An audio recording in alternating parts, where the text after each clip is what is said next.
Ouais, ça y est, on est parti, Frédéric, hein, on est Ok, parti. on est live. On est live. Quel kit de survie face aux défis socio-écologiques de 2030, mais même d'aujourd'hui d'ailleurs, hein, d'aujourd'hui et de demain. C'est le sujet du jour de Alternatives Forum, vous savez, ce forum où on parle des défis socio-écologiques et des réponses alternatives à ces défis, et non pas du greenwashing, social washing et tout ça. Hein, voilà. Et Frédéric, tu m'as proposé ce sujet il y a quelque temps, et parce qu'il a écrit un bouquin, il en reparlera, hein, d'accord. Et nous avons invité, tu as invité Laurent à nous rejoindre. Alors Laurent, qui es-tu en quelques mots? Laurent Testo. On peut me définir comme vulgarisateur scientifique. De formation, je suis journaliste et j'écris des livres sur l'histoire globale. Par exemple, l'un des derniers, c'est la nouvelle histoire du monde, c'est ça? Non, c'est pas un des derniers. Il a été écrit il y a 4 ans. Un des derniers, ce serait Vortex et El Niño qui ont été coécrits. J'en reparlerai un peu tout à l'heure. Absolument. Nous avons avec nous Vincent Mignereau qui se décrit très succinctement comme essayiste. Qui es-tu, Vincent? C'est quoi ta raison d'être? Écoutez, essayiste me convient très bien parce que j'ai pas de revendication institutionnelle ou de statut journalistique. Je suis plutôt quelqu'un qui est un amateur qui s'éclaire autant que possible. Et surtout, ce qui nous intéresse aujourd'hui peut-être, c'est que je m'intéresse aux risques globaux depuis bientôt 30 ans. Et en particulier à la question de la transition énergétique qui, sans doute, questionne et interroge les PME. Oui, j'ai vu d'ailleurs qu'on était connectés tous les deux à Arthur Keller, hein, le monsieur de la systémique, n'est-ce pas, hein?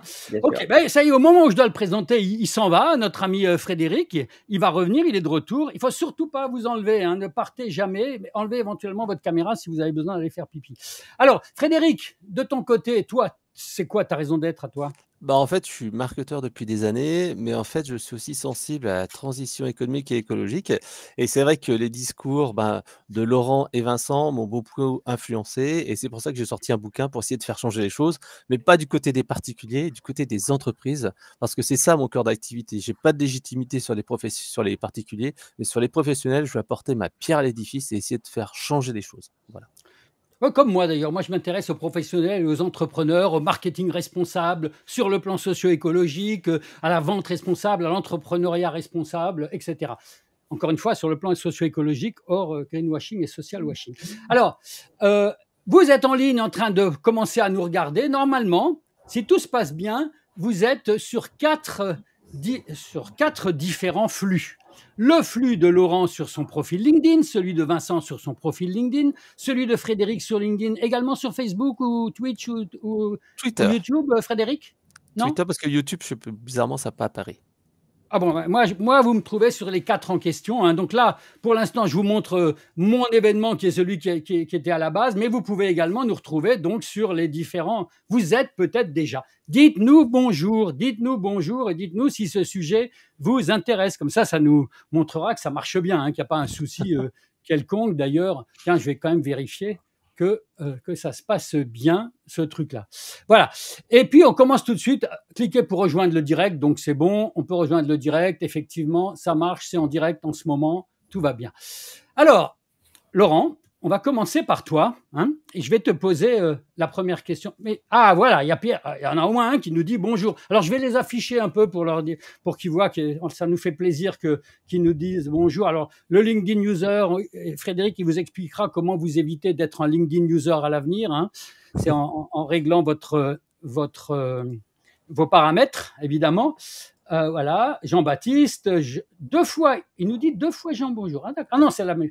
Voilà, il vient d'un de vos profils, les amis, Catherine, Interpuitrans, je ne sais pas ce que c'est, ça c'est bizarre. Ah oui, ça vient de YouTube justement, etc. Continuez à nous dire bonjour, et moi, je mets notre ami bonjour de Laurent Pologne, ici, international. Et puis, je vais tout de suite te passer la parole, Laurent, sur la question suivante. Est-ce qu'il y a déjà eu dans l'histoire, hein, tu es un spécialiste de l'histoire, une situation similaire où des entreprises, des organisations ont dû faire face à des défis écologiques, sociaux, sociétaux, économiques en même temps? Voilà, c'est ma question. Eh ben, allons-y. Si tu peux envoyer le slide, comme ça je vais pouvoir m'appuyer dessus.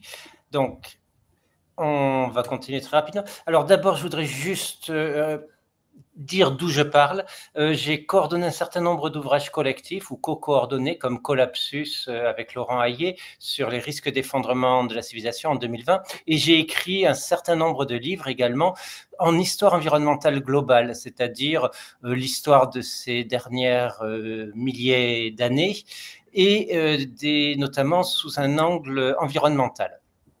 Pour faire court, la réponse à ta question, c'est oui, et ça a beaucoup de conséquences sur la façon dont les entreprises aujourd'hui peuvent s'adapter ou pas à des nouvelles circonstances. C'est-à-dire qu'il y a toujours eu des troubles et il y a toujours eu des organisations, au début c'était des organisations familiales, etc., commerciales, pour y faire face. La première grande compagnie, c'est la compagnie britannique des Indes orientales, ou du moins elle fait partie de ces premières grandes compagnies. Elle a été probablement la firme la plus puissante de tous les temps. Donc je trouve que c'est intéressant de revenir sur son histoire. Je ferai une contre-histoire en même temps parce que chronologiquement, simultanément, le Japon entrait dans les temps modernes. Il a suivi une autre trajectoire que celle que la compagnie britannique, sur laquelle nous a envoyé aujourd'hui la compagnie britannique des Indes orientales, ou EIC. Et puis je ferai un très rapide bilan des apports de l'histoire globale sur les questions de prospective et de réflexion. Alors je vais revenir sur l'histoire de l'EIC. Elle est fondée en 1600. C'est une compagnie par action. C'est un groupement de marchands qui s'impose au roi d'Angleterre, il dit écoute, tu es plus faible que l'Espagne, le Portugal, qui vont chercher des biens en Asie, c'est grâce à ça qu'on se développe. Nous, on te propose, tu nous donnes le monopole du commerce vers l'Asie pendant 20 ans, et on te propose de donner de la puissance à ta nation. Ça dure un petit temps, ils se font renouveler ça. En 1670, ils se font remettre un certain nombre de privilèges, celui de battre monnaie, celui d'administrer des territoires, celui d'avoir une armée. En 1698, le Parlement britannique se dit « là, c'est trop, on va faire un concurrent ». Ils mettent 2 millions de livres sur la table et ils créent une compagnie rivale. Ça dure 10 ans et la compagnie des Indes britanniques finit par la gober. Ça rappelle un peu ce qui se passe avec les lois antitrust américaines. En 1757, date clé, exaltée dans les livres d'histoire, la victoire de Placé. C'est dans le cadre de la guerre de 7 ans qui oppose la Grande-Bretagne à la France, qui est une guerre mondiale en fait. On se bat partout pour les colonies.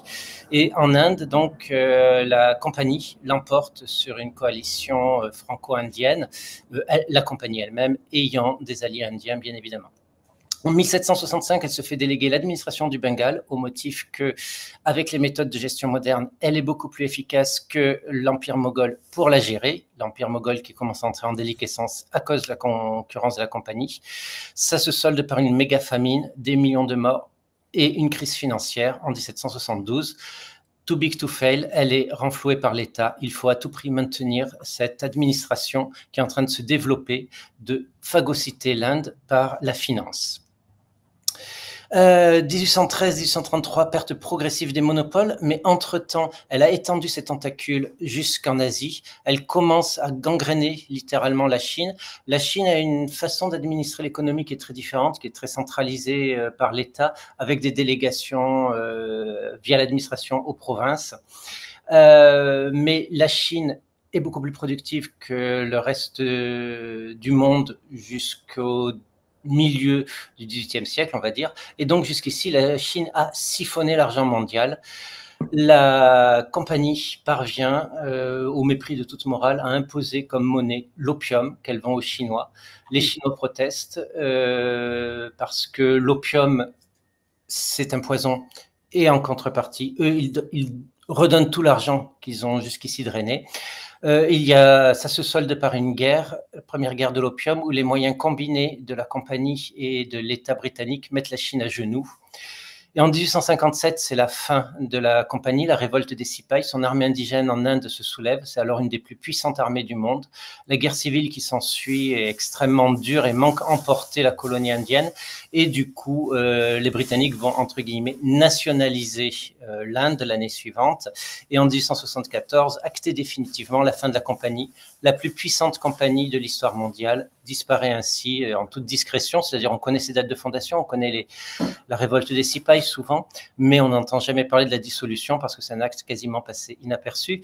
Donc, ça donne une trajectoire qui est intéressante. Je reviens juste sur la suite. D'abord, d'où venait l'argent?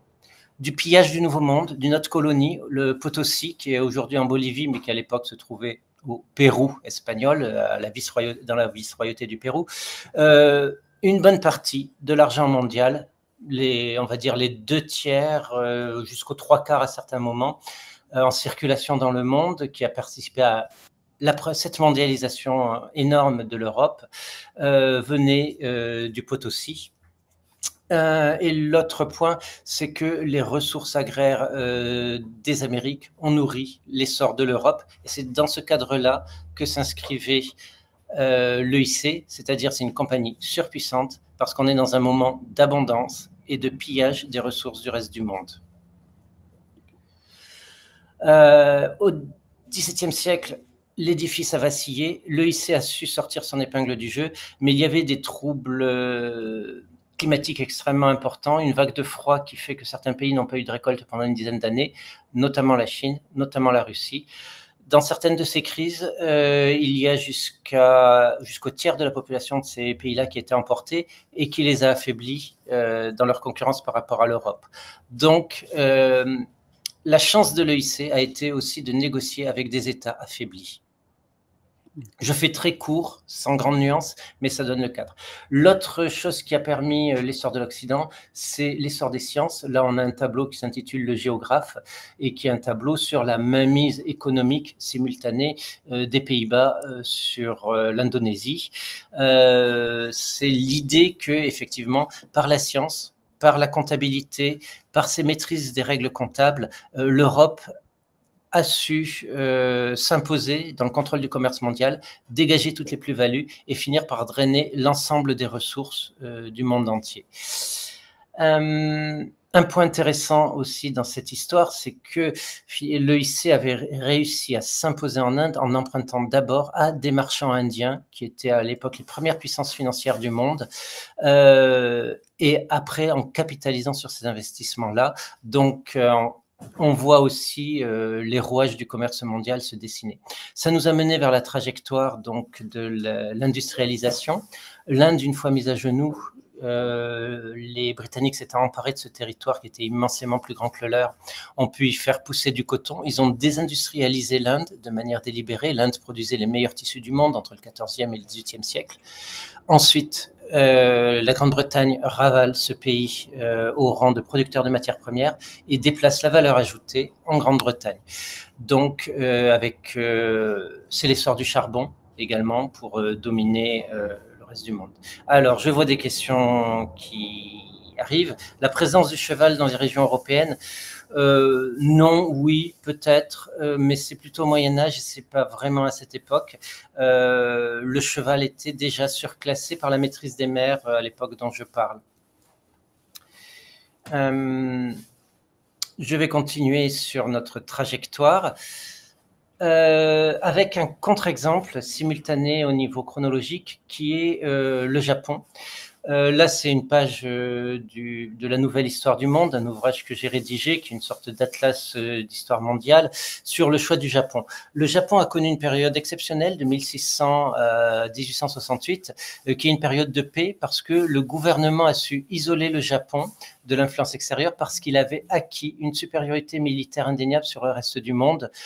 Certains dirigeants japonais ont rêvé d'envahir la Chine, ils ne l'ont pas fait, ils ont préféré se replier entre guillemets sur eux-mêmes pour avoir une économie planifiée, contrôlée, avec une façon de gérer, notamment par exemple les forêts, j'ai écrit un livre sur les forêts récemment également, une façon de gérer l'environnement qui était propice au développement et à la gestion durable du Japon.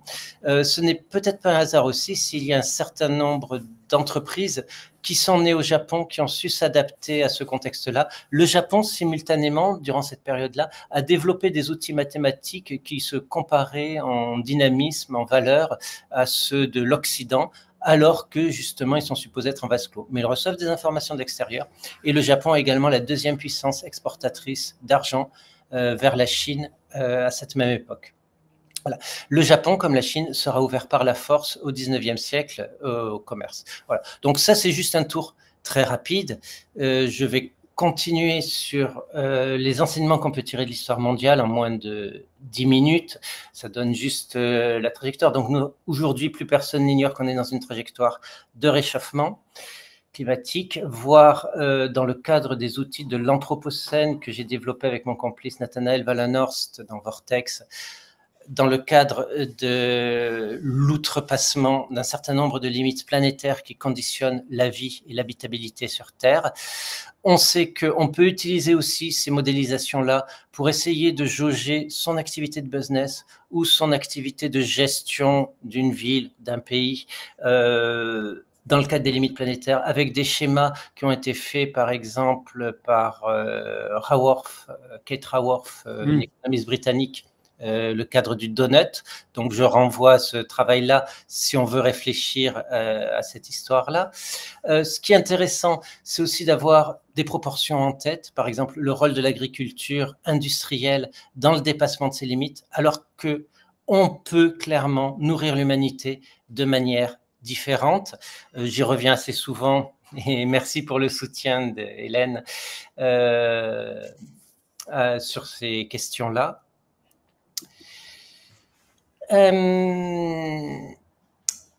Il faut sortir d'un paradigme dans lequel on est trop souvent enfermé. Là, c'est le sujet du bac éco d'il y a 2 ans, qui est vraiment pas adapté au nouveau paradigme. Les firmes surpuissantes, l'économie surpuissante sous stéroïdes dans laquelle nous nous sommes développés, elle a été sous perfusion d'abondance. De même que l'EIC a vécu dans un monde d'abondance parce qu'elle drainait des ressources du monde entier. Aujourd'hui, nous drainons des ressources du monde entier, énergétiques, minières, dans le cadre de la transition énergétique justement, ou alimentaire, et ça ne peut pas durer ainsi si on veut vivre dans un monde juste avec des ressources partagées et dans un monde qui est de plus en plus sous contrainte puisque les conditions même d'habitabilité de la Terre se réduisent progressivement. Il faut donc envisager de nouvelles échelles pour les activités économiques. Pour ma part, c'est la conclusion à laquelle j'en suis arrivé. Nous avons vraiment le destin de la Terre en main, et quand je dis la Terre, c'est la Terre comme support de notre existence. Je pense qu'il y aura toujours des humains sur Terre dans quelques siècles, même s'il y a une crise environnementale majeure, parce que nous sommes formidablement industrieux pour survivre. La question, c'est de savoir dans quelles circonstances on le fera.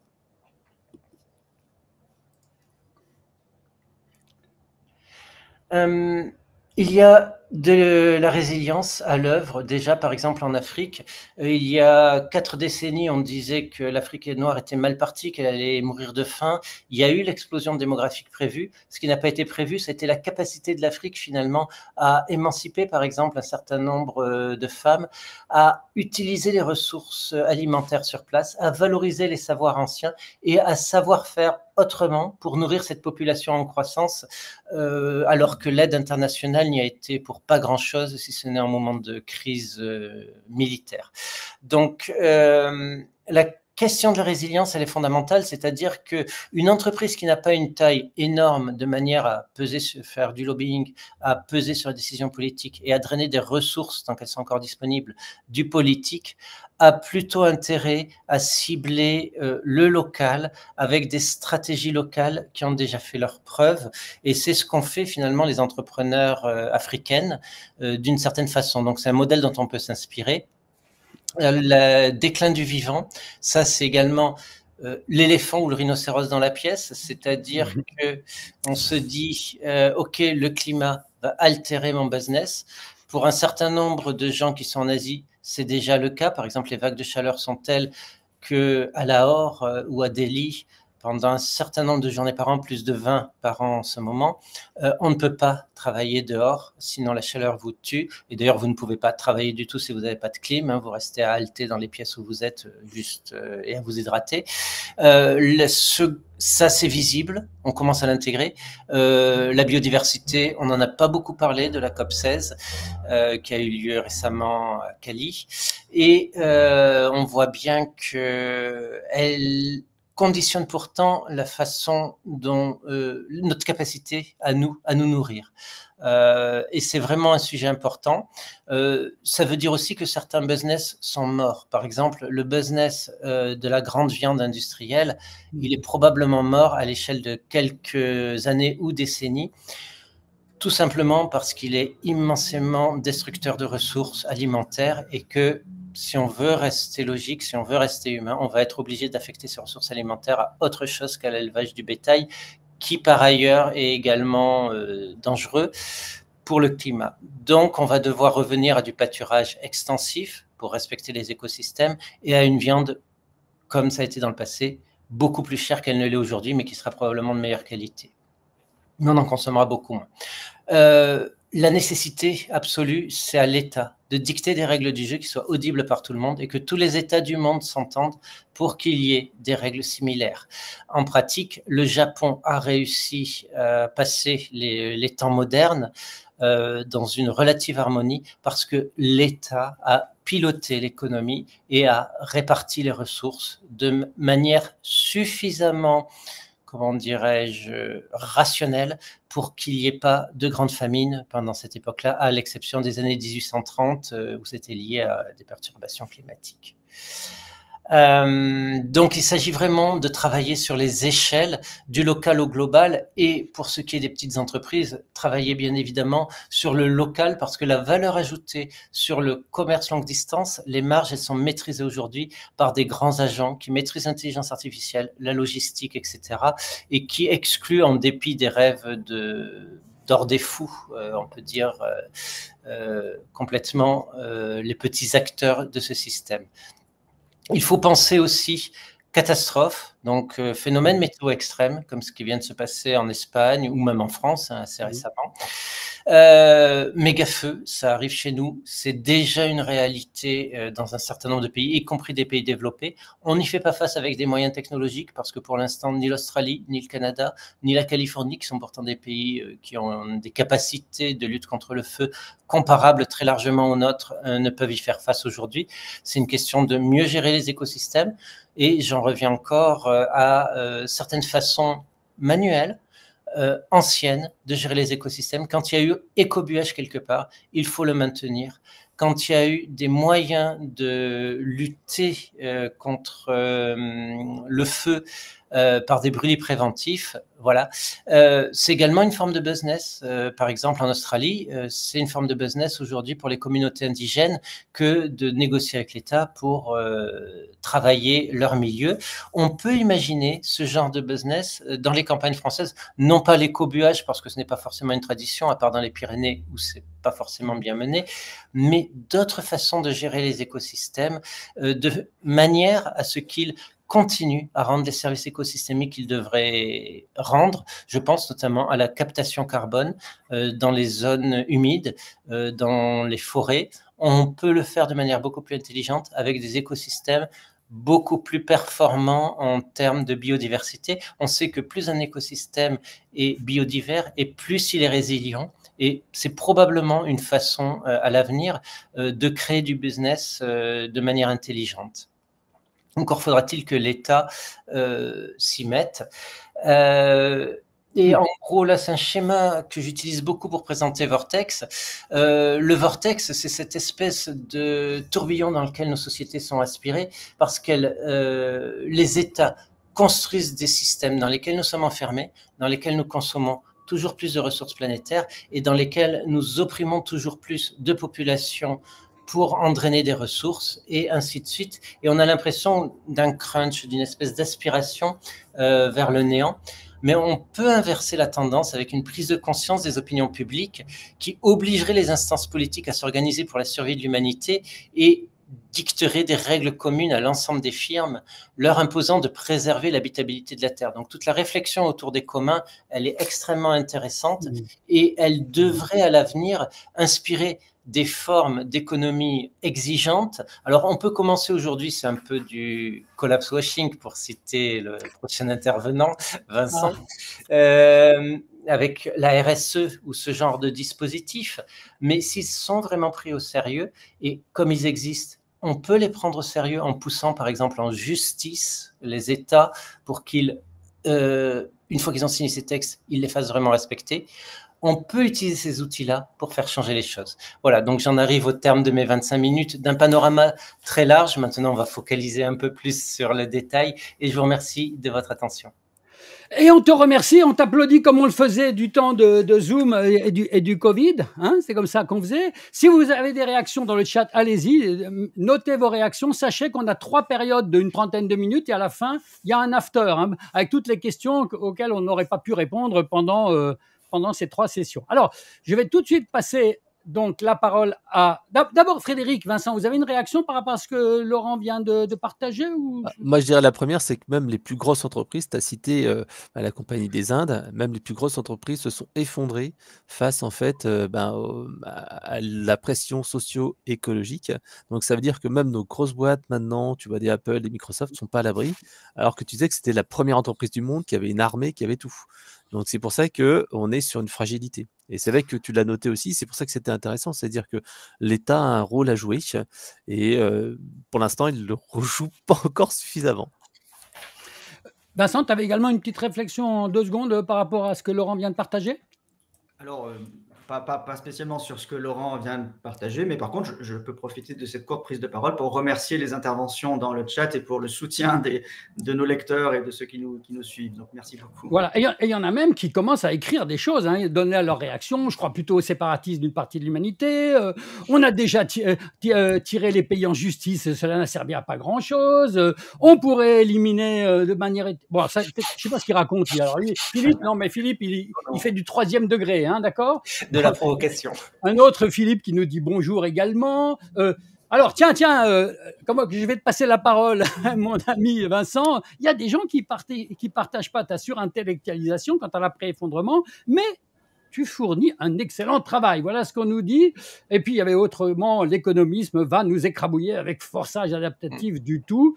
Et quand on voit les vieux boomers qui nous dirigent, que ce soit Poutine ou Trump, on n'est pas sorti de l'auberge. Il y avait une question d'ailleurs, je ne l'ai pas posée là directement pour toi, Laurent, tu l'avais peut-être pas vue, mais comment on va nourrir? On y reviendra peut-être tout à l'heure. Hein, OK, Vincent, je vais te passer la parole. Tu as également une présentation qui est prête. Et en fait, toi, tu vas répondre aux 2 questions suivantes hein, dans ta présentation, si tu veux bien. Si la nouvelle religion, c'est la science, est-ce que cette confiance dans le dieu atome ou la fée électricité ne pourrait pas nous mener vers une mauvaise voie? Et puis finalement, à quelles contraintes on va faire face et comment on peut les anticiper? Voilà les questions que Frédéric, de façon très intéressante, m'a fournies pour vous. Vas-y, Vincent. Merci, parce qu'effectivement, ces questions sont cruciales. On va commencer par se questionner sur la position de la science sur le point précis que je vais développer, qui est celui de la transition énergétique, hein, les perspectives que vous m'avez demandé d'explorer sur les possibles quant à cette espérance, cette ambition de transition énergétique, à la fois pour se passer des hydrocarbures dont nous savons que nous allons manquer à l'avenir, et aussi, et peut-être même surtout, parce qu'il faut réduire aussi vite et drastiquement que possible les émissions de CO2, dont on voit bien maintenant les effets concrets de façon flagrante dans l'aggravation de l'intensité des catastrophes dites naturelles, mais avec une bonne part anthropique désormais, une aggravation de l'intensité et puis de la fréquence également qui est questionnée. Alors, la science, par rapport à la question de la transition énergétique, eh bien, je vais le redire parce que c'est quelque chose que nous avons du mal à nous approprier, mais qui est vrai. C'est qu'aujourd'hui, la science ne peut pas dire que la transition énergétique est possible. Elle ne le sait pas. La substitution des énergies pour les sociétés thermo-industrielles ne s'appuie pas sur une théorie, comme par exemple la théorie du monde quantique, la théorie de l'évolution, la théorie du chaos. Toutes ces théories permettent de conceptualiser le réel, d'établir des modèles et de comprendre un petit peu ce qui se passe. La transition énergétique n'a pas de théorie cadre, elle n'en a pas. Elle n'a pas de démonstration expérimentale non plus. On construit plein d'infrastructures, mais on ne sait pas encore, et même les mesures ne nous permettent pas de dire avec certitude, ben, toutes ces infrastructures nous permettront à la fois de nous passer des hydrocarbures et de réduire les émissions de CO2. Alors, je vais m'appuyer sur les scientifiques eux-mêmes, et en particulier le laboratoire STEEP INRIA, qui a publié il y a un peu plus d'un an un livre sur le rapport Meadows. Alors, je ne vais pas développer sur le rapport Meadows aujourd'hui, mais vous le connaissez, et puis sans doute la plupart des personnes qui suivent. Le rapport Meadows a fait le point sur les perspectives d'évolution des sociétés dites capitalistes, en tout cas plutôt libérales, dans les années 70, au début des années 70. Et ce scénario, ces multiples scénarios ont fait craindre, parce qu'il y en avait deux en particulier qui le laissaient, qui l'envisageaient. Ces scénarios produits par des scientifiques à l'époque ont laissé craindre un risque d'effondrement après les années 2030-2040. Bon. Et le laboratoire STEEP INRIA a publié un livre de méthodo et d'épistémo qui recontextualise un petit peu ce travail des chercheurs dans les années 70. Et le point important pour moi, c'est qu'il est abordé dans ce livre d'épistémo et de méthodo, il est abordé la question de la transition énergétique, et il est écrit par des scientifiques. Il n'est pas évident qu'une telle transition énergétique soit possible dans l'absolu. Alors moi, je suis assez friand de ces phrases écrites par les scientifiques, parce que c'est ça, l'état de la science. En revanche, le grand public, les politiques, les industriels, les PME n'ont pas accès à ce discours-là. Ils ont accès à la prescription de transition énergétique qui se présente comme étant un acquis. Voilà. Donc, il y a une différence entre la prescription écologique, la prescription de la transition énergétique, les discours écologiques en général, et ce que peut en dire la science vraiment. Voilà. Donc, cette différence étant soulignée, je vais avancer un petit peu dans mon développement, et je vais vous proposer de réfléchir à, dans l'absolu, justement, qu'est-ce que c'est une transition énergétique? Qu'est-ce que c'est la substitution des énergies pour des systèmes complexes? Alors nous sommes des sociétés complexes. Hein, c'est la définition même de nos sociétés qui correspond à la complexité. Nous sommes faits de tout un tas de systèmes qui interagissent, qui sont reliés entre eux et qui ont surtout, c'est ça qui est intéressant, des boucles de rétroaction qui font que quand quelque chose change quelque part, tout le reste est obligé de s'adapter. Voilà, c'est une des définitions de la complexité. Nous sommes des systèmes complexes. Un autre élément important, c'est que les systèmes complexes ou les structures dissipatives doivent être en permanence traversées par un flux d'énergie pour rester organisées. Voilà. Donc, sur ces critères-là, nos sociétés sont des systèmes complexes. Et alors, des systèmes complexes, il y en a plein dans la nature. La nature n'est faite que de ça. Le vivant n'est fait que de systèmes complexes. Et par exemple, ce frelon, le frelon asiatique, que vous voyez à l'écran, il a 2 bandes jaunes sur son abdomen. Et selon certains chercheurs, ce n'est pas démontré, mais selon certains chercheurs, ces 2 bandes jaunes serviraient à quelque chose de particulier. Ils ont observé, ces chercheurs, que ce frelon asiatique avait tendance à travailler, à agir, à s'occuper, à faire des choses l'après-midi en plein soleil, alors que la plupart des autres insectes de son espèce sont plutôt actifs le matin. Et ils se demandaient s'il y avait un lien entre l'activité de cet insecte l'après-midi et l'ensoleillement. Et ils ont émis l'hypothèse que les bandes jaunes, en fait, sur l'abdomen de cet insecte étaient dédiées à la capture de l'énergie du soleil, sous certaines fréquences en tout cas, et que cette capture permettait à l'insecte d'avoir une activité en dehors des périodes de prédilection qui sont le matin habituellement. C'est-à-dire que, selon ces chercheurs, ces insectes capturent de l'énergie qui permet, et c'est ça qui est important, à leur corps de fonctionner. Donc, il y a bien une capture d'énergie photovoltaïque, entre guillemets, qui permet la circulation d'électrons dans le corps de l'insecte, et donc le métabolisme de l'insecte est fonctionnel plus longtemps que d'autres insectes qui n'auraient pas ces potentiels panneaux photovoltaïques. Alors l'étude ne fait pas la démonstration, mais les éléments qu'elle apporte laissent quand même envisager que cet insecte a accès à 2 formes d'énergie, donc l'alimentation, l'insecte est obligé de manger, il se nourrit, alors je ne sais pas s'il est carnivore ou s'il se nourrit de végétaux, je me renseignerai. En tout cas, il se nourrit nécessairement et par ailleurs, il capture une autre énergie qu'on pourra appeler auxiliaire et je vais y revenir. Il se sert aussi d'une énergie sous forme de radiation pour prolonger son activité. Et alors, on a aussi un autre organisme complexe qui est l'Élysie émeraude, une limace de mer, qui a cette propriété extraordinaire d'avoir en quelque sorte établi une symbiose avec des cellules photosynthétiques. Et cette symbiose permet à cette limace de mer de vivre sans se nourrir, et c'est ça qui est important, près de 9 mois, juste avec le rayonnement solaire qui permet à son métabolisme de se prolonger sans se nourrir. Et voilà, vous voyez que là, on a deux approvisionnements en énergie différents. L'approvisionnement en nourriture qui est nécessaire au départ, et ensuite la symbiose avec des cellules photosynthétiques qui permet une prolongation de la vie sans manger. Et donc là, on a une énergie qu'on appellera auxiliaire, et là encore, je vais y revenir. Donc, on peut dire, alors je reviens un tout petit peu, je reste un peu sur le vivant encore, on peut dire quelque chose quand même pour discriminer ce que j'appelle les énergies sources, on va dire, pour des organismes complexes, et les énergies auxiliaires. Il y a une différence fondamentale, c'est qu'il y en a quand même quelques-unes des énergies dont se nourrit le vivant qui permettent une chose, c'est réparer l'organisme pour continuer à pouvoir se nourrir. Ça s'appelle l'autocatalyse. Alors, je sais que l'autocatalyse est un concept qui a sa définition propre. Je l'utilise ici dans son acception, qui veut dire, qui est une extension de sa définition, une réaction dont le produit entretient la réaction. Eh bien, quand un organisme se nourrit, il peut réparer son corps, se redonner de l'énergie et aller rechercher de la nourriture. Donc, il y a, par l'alimentation, un processus qu'on pourrait considérer autocatalytique. Quand on mange, vous et moi, c'est pareil.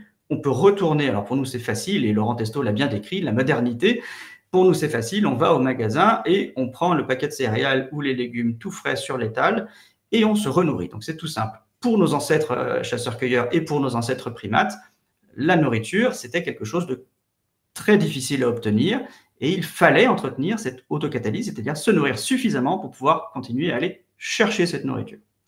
Voilà, donc ça c'est quelque chose qui est très important à souligner, c'est que l'autocatalyse, la capacité du vivant de continuer à chercher de la nourriture en se nourrissant, c'est quelque chose qui est apparu très très tôt, voire tout de suite, dès que les premières molécules d'ARN, donc vraiment même avant la cellule, ont établi des relations avec leur milieu de type autocatalytique. Elles ont été capables de se répliquer et d'organiser en quelque sorte leur interaction avec leur milieu pour continuer à entretenir cette réplication.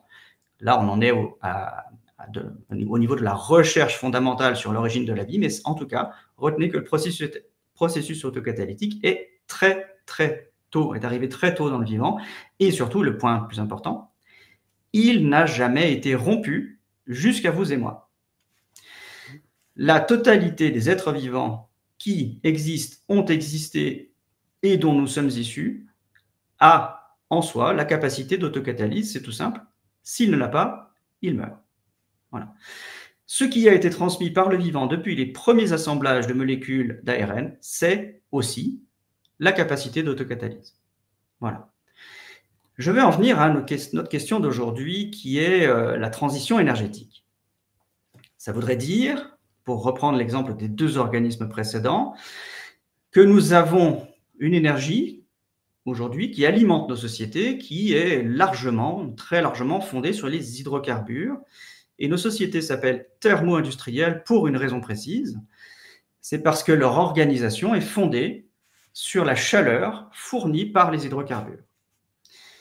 Et analogiquement, pour entretenir cette comparaison, les hydrocarbures qui dissipent de la chaleur organisent le métabolisme de nos sociétés. Nous en dépendons pour faire toutes les machines de nos sociétés. Sans chaleur industrielle, et le feu, nous l'utilisons peut-être depuis 800 000 ans, Laurent Testo le confirmera, le feu est ce qui nous permet d'organiser la matière, cuire nos aliments, transformer bien plus tard, mais les métaux pour en faire des outils solides, etc. Et bien sûr, la chaleur est devenue industrielle dès lors qu'on a pu, en plus du bois ou du charbon de bois dans les fourneaux, ajouter des hydrocarbures qui libèrent de la chaleur beaucoup plus intensément et beaucoup plus fort. Et reprenons cette idée du métabolisme des sociétés thermo-industrielles, nous souhaiterions passer d'une autre forme à d'autres formes d'énergie parce que les hydrocarbures, on l'a dit tout à l'heure, ça nous embarrasse. Eh bien, comparativement, c'est un petit peu comme si vous imaginiez ce frelon ou cette limace qui se dirait Je ne veux plus utiliser la nourriture comme source de réparation de mon organisme, source de métabolisme et d'autocatalyse, et je voudrais utiliser d'autres énergies, et je sais capturer l'énergie du soleil parce que j'ai des symbioses avec des cellules photosynthétiques ou que j'ai des panneaux, entre guillemets, sur mon abdomen. Imaginez ce que ça voudrait dire pour cet organisme sur le plan de sa transformation intérieure. Ça voudrait dire qu'il passe d'une énergie dont il est sûr de pouvoir se servir pour se réparer et fonctionner à une autre avec laquelle il n'est pas sûr du tout de pouvoir réparer son organisme et continuer à fonctionner. Et en fait, on le sait, si ces organismes arrêtent de se nourrir, leurs énergies auxiliaires ne leur permettront pas de vivre tout court. Donc, il y a bien une différence qualitative, c'est ce que je pointe dans mes travaux, une différence qualitative entre les énergies qui alimentent le métabolisme de nos sociétés, les hydrocarbures, et comme pour les insectes, les énergies dont nous nous servons aussi, mais qui n'ont pas pour fonction, je vais y venir, de nous permettre de fabriquer les machines dont nous nous servons dans nos sociétés. Alors, je vais illustrer cela avec les moulins à vent et les moulins à eau dont nous nous servions massivement au début du 19e siècle pour nous aider à transformer notre alimentation. La transformation de l'alimentation des céréales en farine permet une meilleure conservation, un meilleur transport, une meilleure assimilation, quoique l'assimilation soit discutable, mais en tout cas, quelque chose qui permet la distribution de plus de calories, plus vite, de façon plus sécure, à plus de monde. Les moulins, ça sert à ça, et c'est aussi sur les moulins à grains que se sont construites, Laurent Testo confirmera ou non, mais aussi sur l'histoire de la meunerie que se sont construites les sociétés dites modernes. Et alors, on avait 80% de moulins à eau, 20% de moulins à vent, et la majorité servait à moudre la farine. Très bien. Imaginez que nous souhaiterions, plutôt imaginer que les sociétés d'alors, du début du 19e siècle, en France, il y avait 20 millions de personnes, et que ces 20 millions de personnes souhaitent moins dépendre de la farine et se disent, écoutez, on sait se servir de l'énergie du vent, on sait se servir de l'énergie de l'eau pour faire tourner des pales, et on voudrait que nos sociétés mangent moins et se servent plus de l'énergie du vent et de l'énergie de l'eau pour se nourrir. Mais vous voyez qu'il y a une contradiction. On ne fait pas du tout les mêmes choses avec différentes formes d'énergie. Et là, je voulais ajouter une notion qui est importante dans mes réflexions, c'est celle du renforcement des énergies. Vous voyez qu'on ne pourrait pas dire aux gens aux citoyens français au début du XXe siècle, cessez de manger et exposez-vous au vent, ça va suffire à faire fonctionner votre corps. Ça ne fonctionne pas.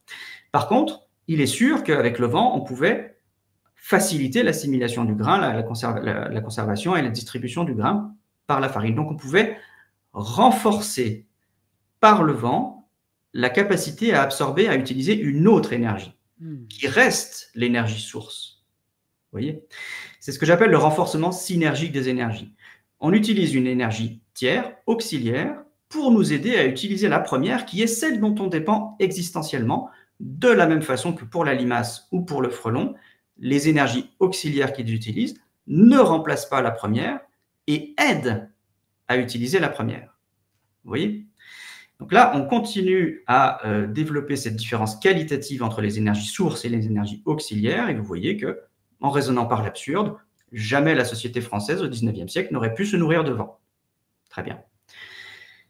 Et puis, je vais prolonger cette comparaison avec le forgeron. Les sociétés d'aujourd'hui sont extrêmement dépendantes de l'industrie, et en particulier de toute l'industrie qui est consécutive à la sidérurgie, qui est la déclinaison de la sidérurgie. C'est-à-dire qu'il n'y a pas un ustensile dans notre environnement aujourd'hui, pas un seul, qu'il n'ait pas été possible de fabriquer sans un élément métallique à X moment que ce soit de sa fabrication. Tout l'univers du plastique autour de nous dépend de moules qui sont en métal ou de machines qui sont en métal, qui ont participé à l'extraction du pétrole dont est issu le plastique, etc. Le métal, la sidérurgie, c'est le fondement, là encore, je m'appuie sur les travaux largement documentés de Laurent, la sidérurgie, la métallurgie, le métal, c'est le fondement de l'activité moderne qui est devenue industrielle et thermo-industrielle aujourd'hui.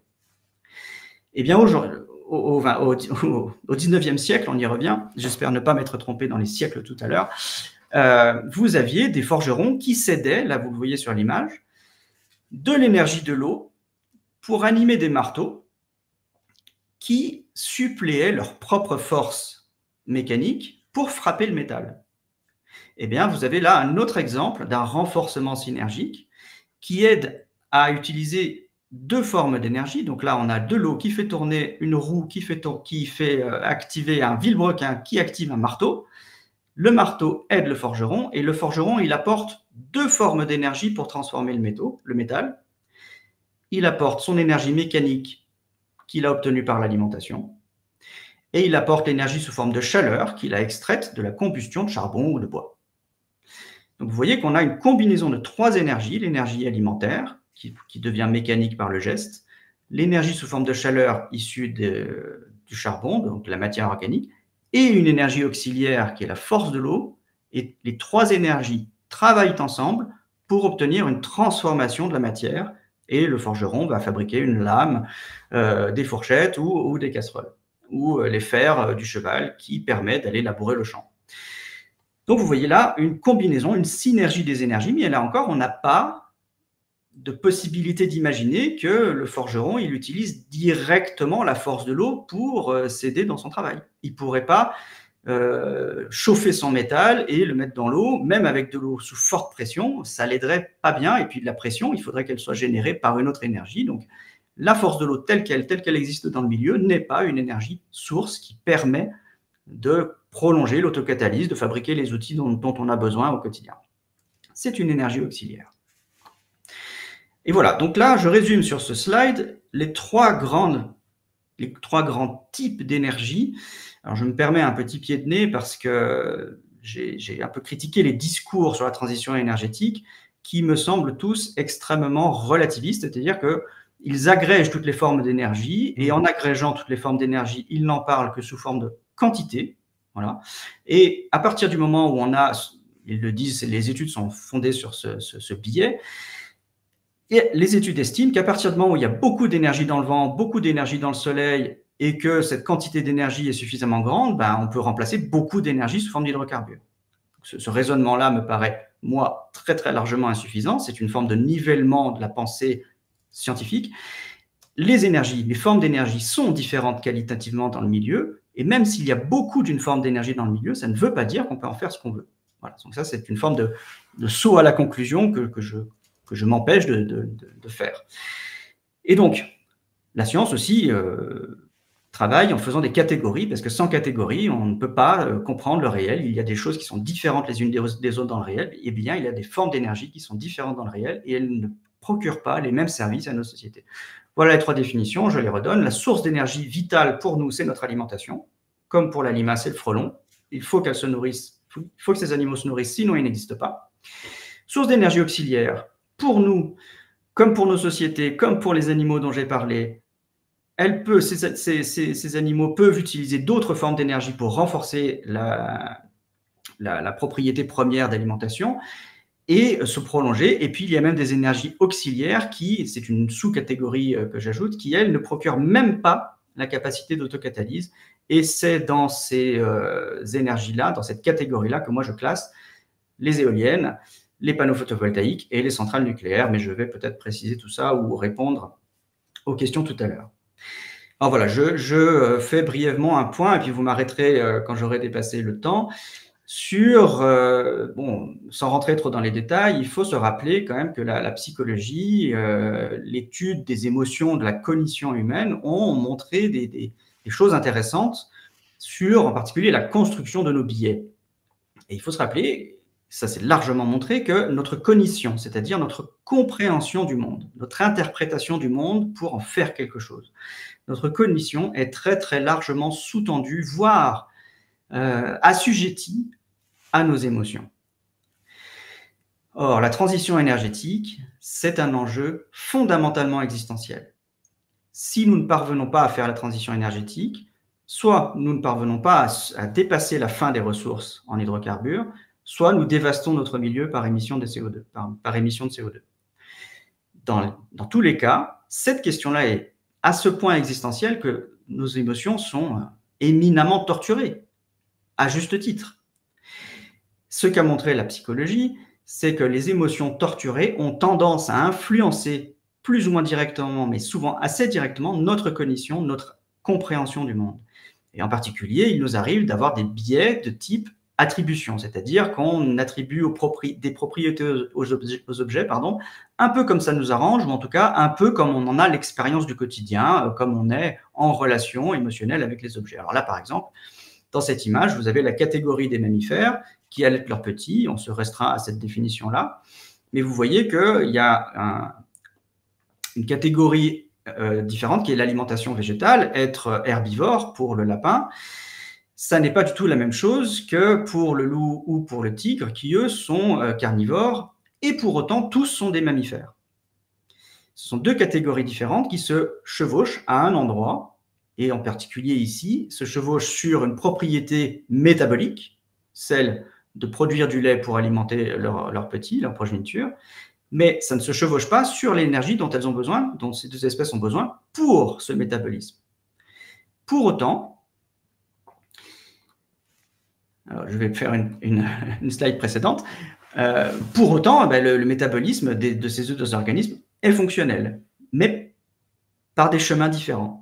D'un côté par un chemin herbivore, de l'autre par un chemin carnivore. Et là, vous voyez sur cette slide la discrimination des propriétés entre les centrales thermiques en haut, qui dépendent des hydrocarbures, et puis ce que j'appelle les ENS, les énergies dites de substitution, les éoliennes, les panneaux photovoltaïques et les centrales nucléaires. Eh bien, de la même façon qu'un herbivore, le lapin, ne peut pas manger de viande pour allaiter ses petits, il ne peut pas, s'il le fait, il meurt, il n'est pas possible de fabriquer une éolienne avec l'énergie du vent. C'est très important parce que là, on discrimine des catégories pour comprendre le réel. On peut fabriquer une centrale thermique avec la chaleur qui est extraite des hydrocarbures que vous voyez sur le graphique. Cette chaleur permet de fondre des métaux et on fabrique tout ce qu'on veut, y compris des centrales thermiques, pour faire de l'électricité. On ne peut pas utiliser le vent pour fondre des métaux, pour fabriquer une éolienne, comme le forgeron ne pouvait pas exposer au vent son fer chaud pour en changer la forme. Voilà. Et là, nous avons deux catégories qu'il faut pouvoir penser parce que les effets sur notre société ne seront pas les mêmes. Donc ce biais d'attribution, je le montre ici, on a tendance à penser qu'on fait de l'électricité de la même façon avec une centrale thermique, des éoliennes, des panneaux photovoltaïques ou des centrales nucléaires, parce qu'en fait, c'est un raisonnement circulaire. On a l'impression que ça se fait de la même façon parce que toutes font de l'électricité. Donc on dit, c'est pareil. Donc on crée une catégorie un peu arbitraire, un peu facile. Les éoliennes, ça fait de l'électricité, donc c'est pareil qu'une centrale thermique. Mais pas du tout. Parce que l'énergie, la forme d'énergie qui rentre dans la centrale thermique, il se trouve qu'on peut faire la centrale thermique avec, alors que l'énergie qui rentre dans l'éolienne, on ne peut pas faire d'éolienne avec. Donc vous voyez qu'on a deux catégories très différentes, même si elles se chevauchent à un endroit. Voilà, donc je reviens sur le fait que nos sociétés soient des sociétés de la métallurgie. Ça n'est pas nouveau que nous utilisions les métaux parce qu'ils sont bien plus résistants à l'usure en particulier, et donc en particulier dans l'agriculture, ils ont été un apport pour la productivité et les rendements considérables. C'est sur les métaux que s'est appuyé plus tard, en tout cas selon ce schéma, mais la révolution, enfin l'accélération de la révolution agricole qui était déjà en cours. Je passe rapidement sur ce schéma pour laisser la parole. Et je voudrais pointer un élément très, très important de géopolitique autour de l'ambition de décarbonation. Vous vous souvenez, j'ai dit, on ne peut pas fabriquer une éolienne avec l'énergie du vent. Ça veut dire aussi, alors je ne parle que de l'éolienne ici, mais comprenez que éolienne, ça veut dire éolienne plus panneaux photovoltaïques plus centrales nucléaires, les ENS. J'utilise simplement l'exemple éolienne. On ne peut pas fabriquer une éolienne avec du vent, on a besoin d'une source de chaleur industrielle pour fabriquer cette éolienne. La seule forme d'énergie dans le milieu qui procure cette chaleur industrielle, ce sont malheureusement les hydrocarbures dont nous devons nous passer. Ça veut dire que quand on a installé des éoliennes quelque part, lorsqu'elles s'usent, ces éoliennes, ou lorsqu'elles sont à remplacer, on n'a plus accès à l'énergie, le vent, qui permet en sortie de l'éolienne d'avoir de l'électricité dont on fait, c'est vrai, de la chaleur pour fondre des métaux. Il est vrai qu'on peut faire une usine, une fonderie avec la chaleur produite par de l'électricité qui vient de l'éolienne. Sauf que si l'éolienne est cassée, l'énergie qui rentre dans l'éolienne ne sert pas à produire cette chaleur. On ne peut plus réparer l'éolienne s'il n'y a pas l'éolienne.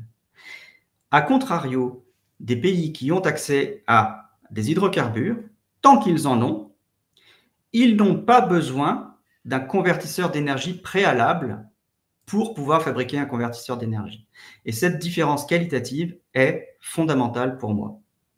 Les pays qui ont accès, je le redis, direct aux hydrocarbures, n'ont pas besoin de machines préalables pour pouvoir, à partir de la chaleur des hydrocarbures, tant qu'ils ont des métaux à fondre évidemment, ils n'ont pas besoin de machines préalables pour fondre des métaux et fabriquer des machines. Ils sont à l'entrée de l'énergie dans le système. Ils sont, pour la limace de mer, au moment de l'alimentation de celle-ci, et ensuite elle fait ce qu'elle veut, et par exemple une symbiose avec des organismes photosynthétiques pour aller chercher d'autres énergies. Mais les pays qui ont accès aux hydrocarbures sont à l'entrée du métabolisme des sociétés thermo-industrielles. Ceux qui ont des éoliennes, des panneaux photovoltaïques ou des centrales nucléaires ne sont pas à l'entrée de l'énergie dans les systèmes, ils sont à un poste secondaire qui est produit par d'autres postes qui, eux, sont à l'entrée des systèmes thermo-industriels.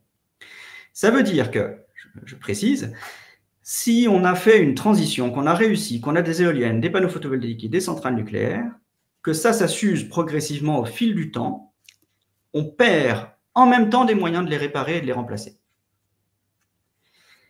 Puisqu'on n'a pas l'entrée de chaleur dans le système industriel.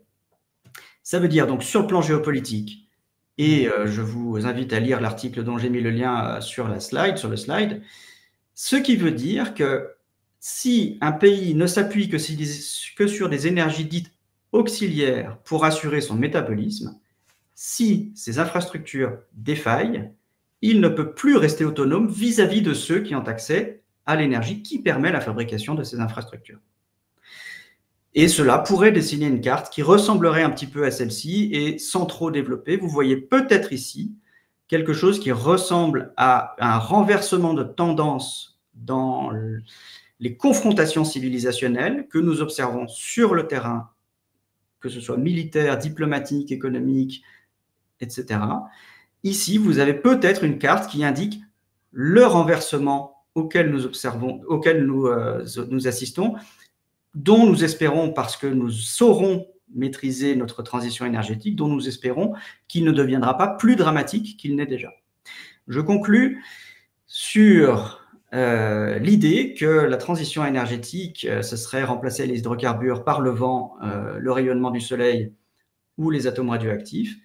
Oui, peut-être, mais c'est là, j'en reviens à ce que sait et ce que ne sait pas la science. Mais la science ne sait pas si on peut faire des sociétés éolo-industrielles, des sociétés photo-industrielles ou des sociétés nucléo-industrielles.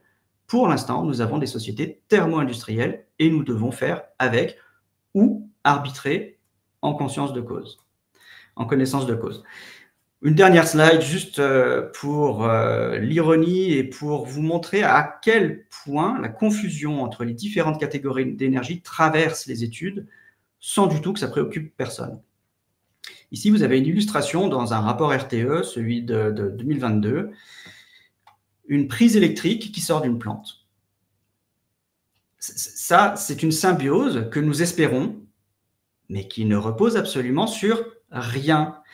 Elle n'est possible, on ne peut faire cette petite infographie, cette petite image, que si on a un fantasme en arrière-plan que toutes les énergies sont équivalentes et que l'humanité est toute puissante et que de toute façon, elle fait ce qu'elle veut avec l'énergie.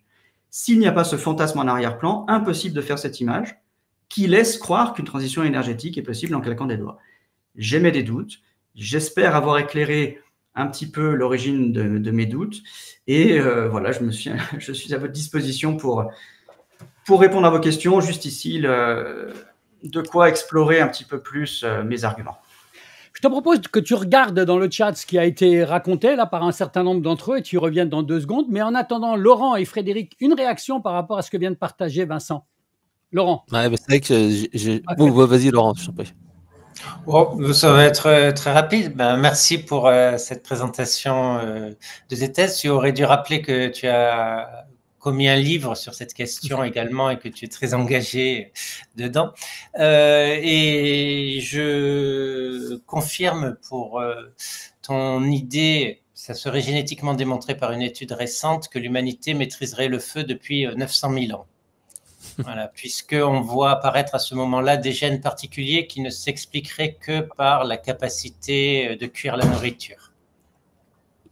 Okay. Ah, mais c'est vrai que moi je réagirais, c'est vrai que comme disait Vincent, il y a un truc que tu avais déjà présenté dans une autre présentation que tu avais faite, c'est de dire il y a des gens qui ont l'idée de créer en fait des panneaux photovoltaïques en plein milieu du désert, du Sahara, et se dire bah voilà, si on a je sais plus combien de kilomètres carrés de panneaux photovoltaïques, ça suffirait à fournir en énergie tout le monde. Mais comme tu disais très justement en cette intervention, c'est ok, la première année tu as 100 de capacité, mais au bout d'un an ton panneau il fait 95, 90, tac tac tac, ça diminue. Sauf qu'en fait, plus ça va, moins tu as d'énergie pour créer ensuite, éventuellement, si tu avais des tracteurs, des camions, des machins, mais tu ne pourrais pas créer en fait indéfiniment. Et tu verrais que tu seras en décroissance. Et il faut bien à un moment donné une énergie qui soit extérieure. Et l'autre point que tu disais, justement, c'est que il suffit qu'il y ait un aléa climatique. Si, comme on l'a vu dans des fermes solaires, il y a une tempête de grêle, s'il y a un tremblement de terre, etc., tu repars, paf, à zéro. Et comment tu fais pour revenir à l'état initial ? Et c'est vrai que, comme tu le disais très justement, les énergies ne sont pas substituables. Tu avais fait un petit graphique qui était intéressant où tu montrais, voilà, 100 grammes d'uranium est égal à, je crois, 1000 tonnes de pétrole, etc., etc. Mais c'est faux.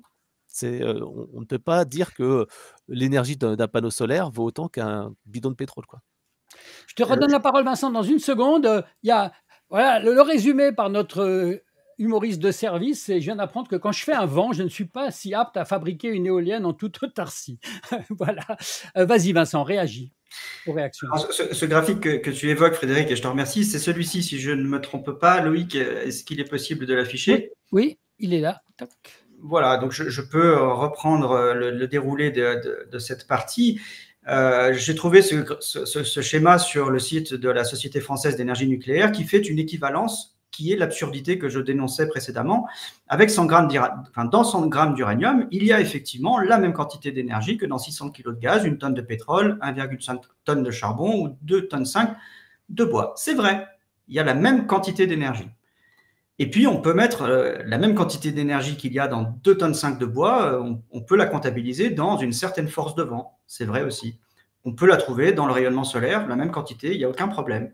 Sauf que, voilà, merci Frédéric, sauf que il y a des énergies avec lesquelles on peut faire des choses et d'autres avec lesquelles on ne peut pas. Et cette différence qualitative, c'est ce que j'appelle la différence entre les énergies auxiliaires et les sources d'énergie.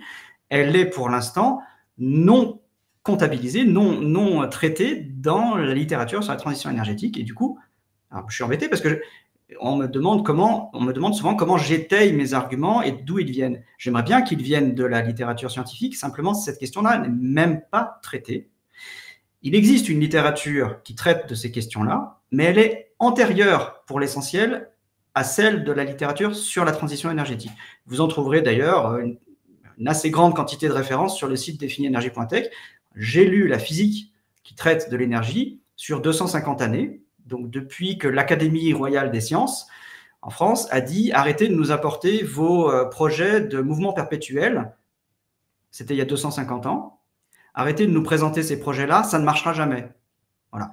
Donc, il y a une littérature très ancienne, une connaissance intuitive, expérimentale. La thermodynamique est assez intuitive dans ses premières découvertes.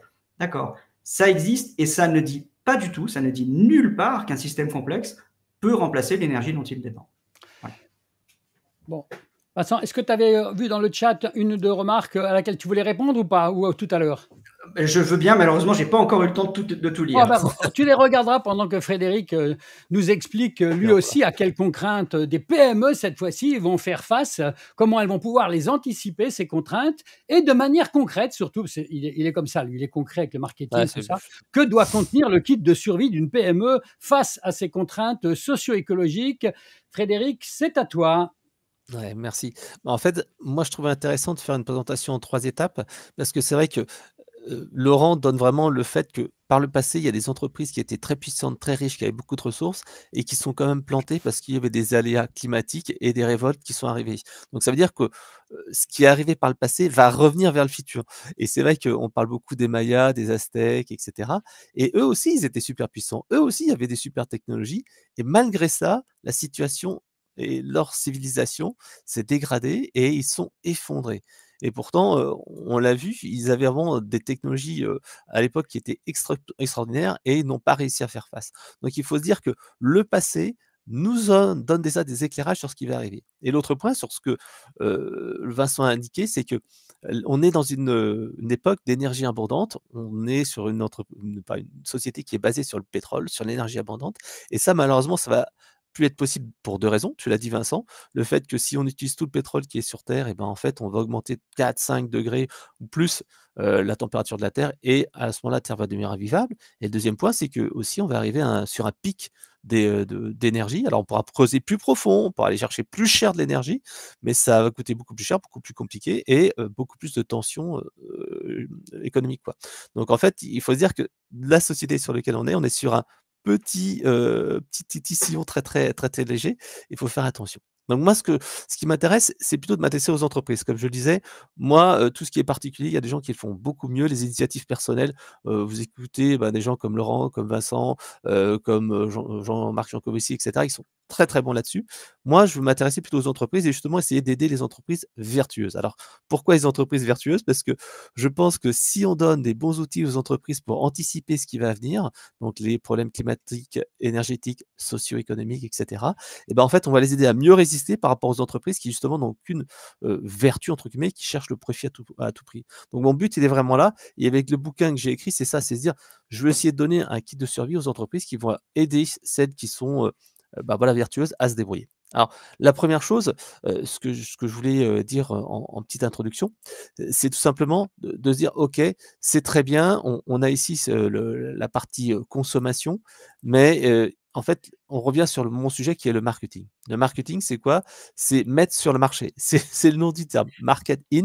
C'est en fait après la Seconde Guerre mondiale, les Américains sont revenus de la guerre, ils ont appris la planification, ils ont appris, tout simplement à lancer des attaques. C'est pour ça qu'on parle de campagne marketing, on parle de cible et cetera et en fait, pour eux, le marketing, c'était essayer, de fluidifier un maximum les actions pour mettre des produits sur le marché, parce qu'il y avait commençait à avoir une saturation.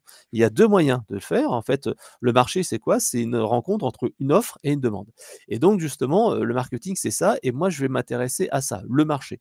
S'il y a pas d'offre, s'il y a pas de demande, il y a pas de marché et il y a pas de produit. Donc en fait, actuellement, où on en est?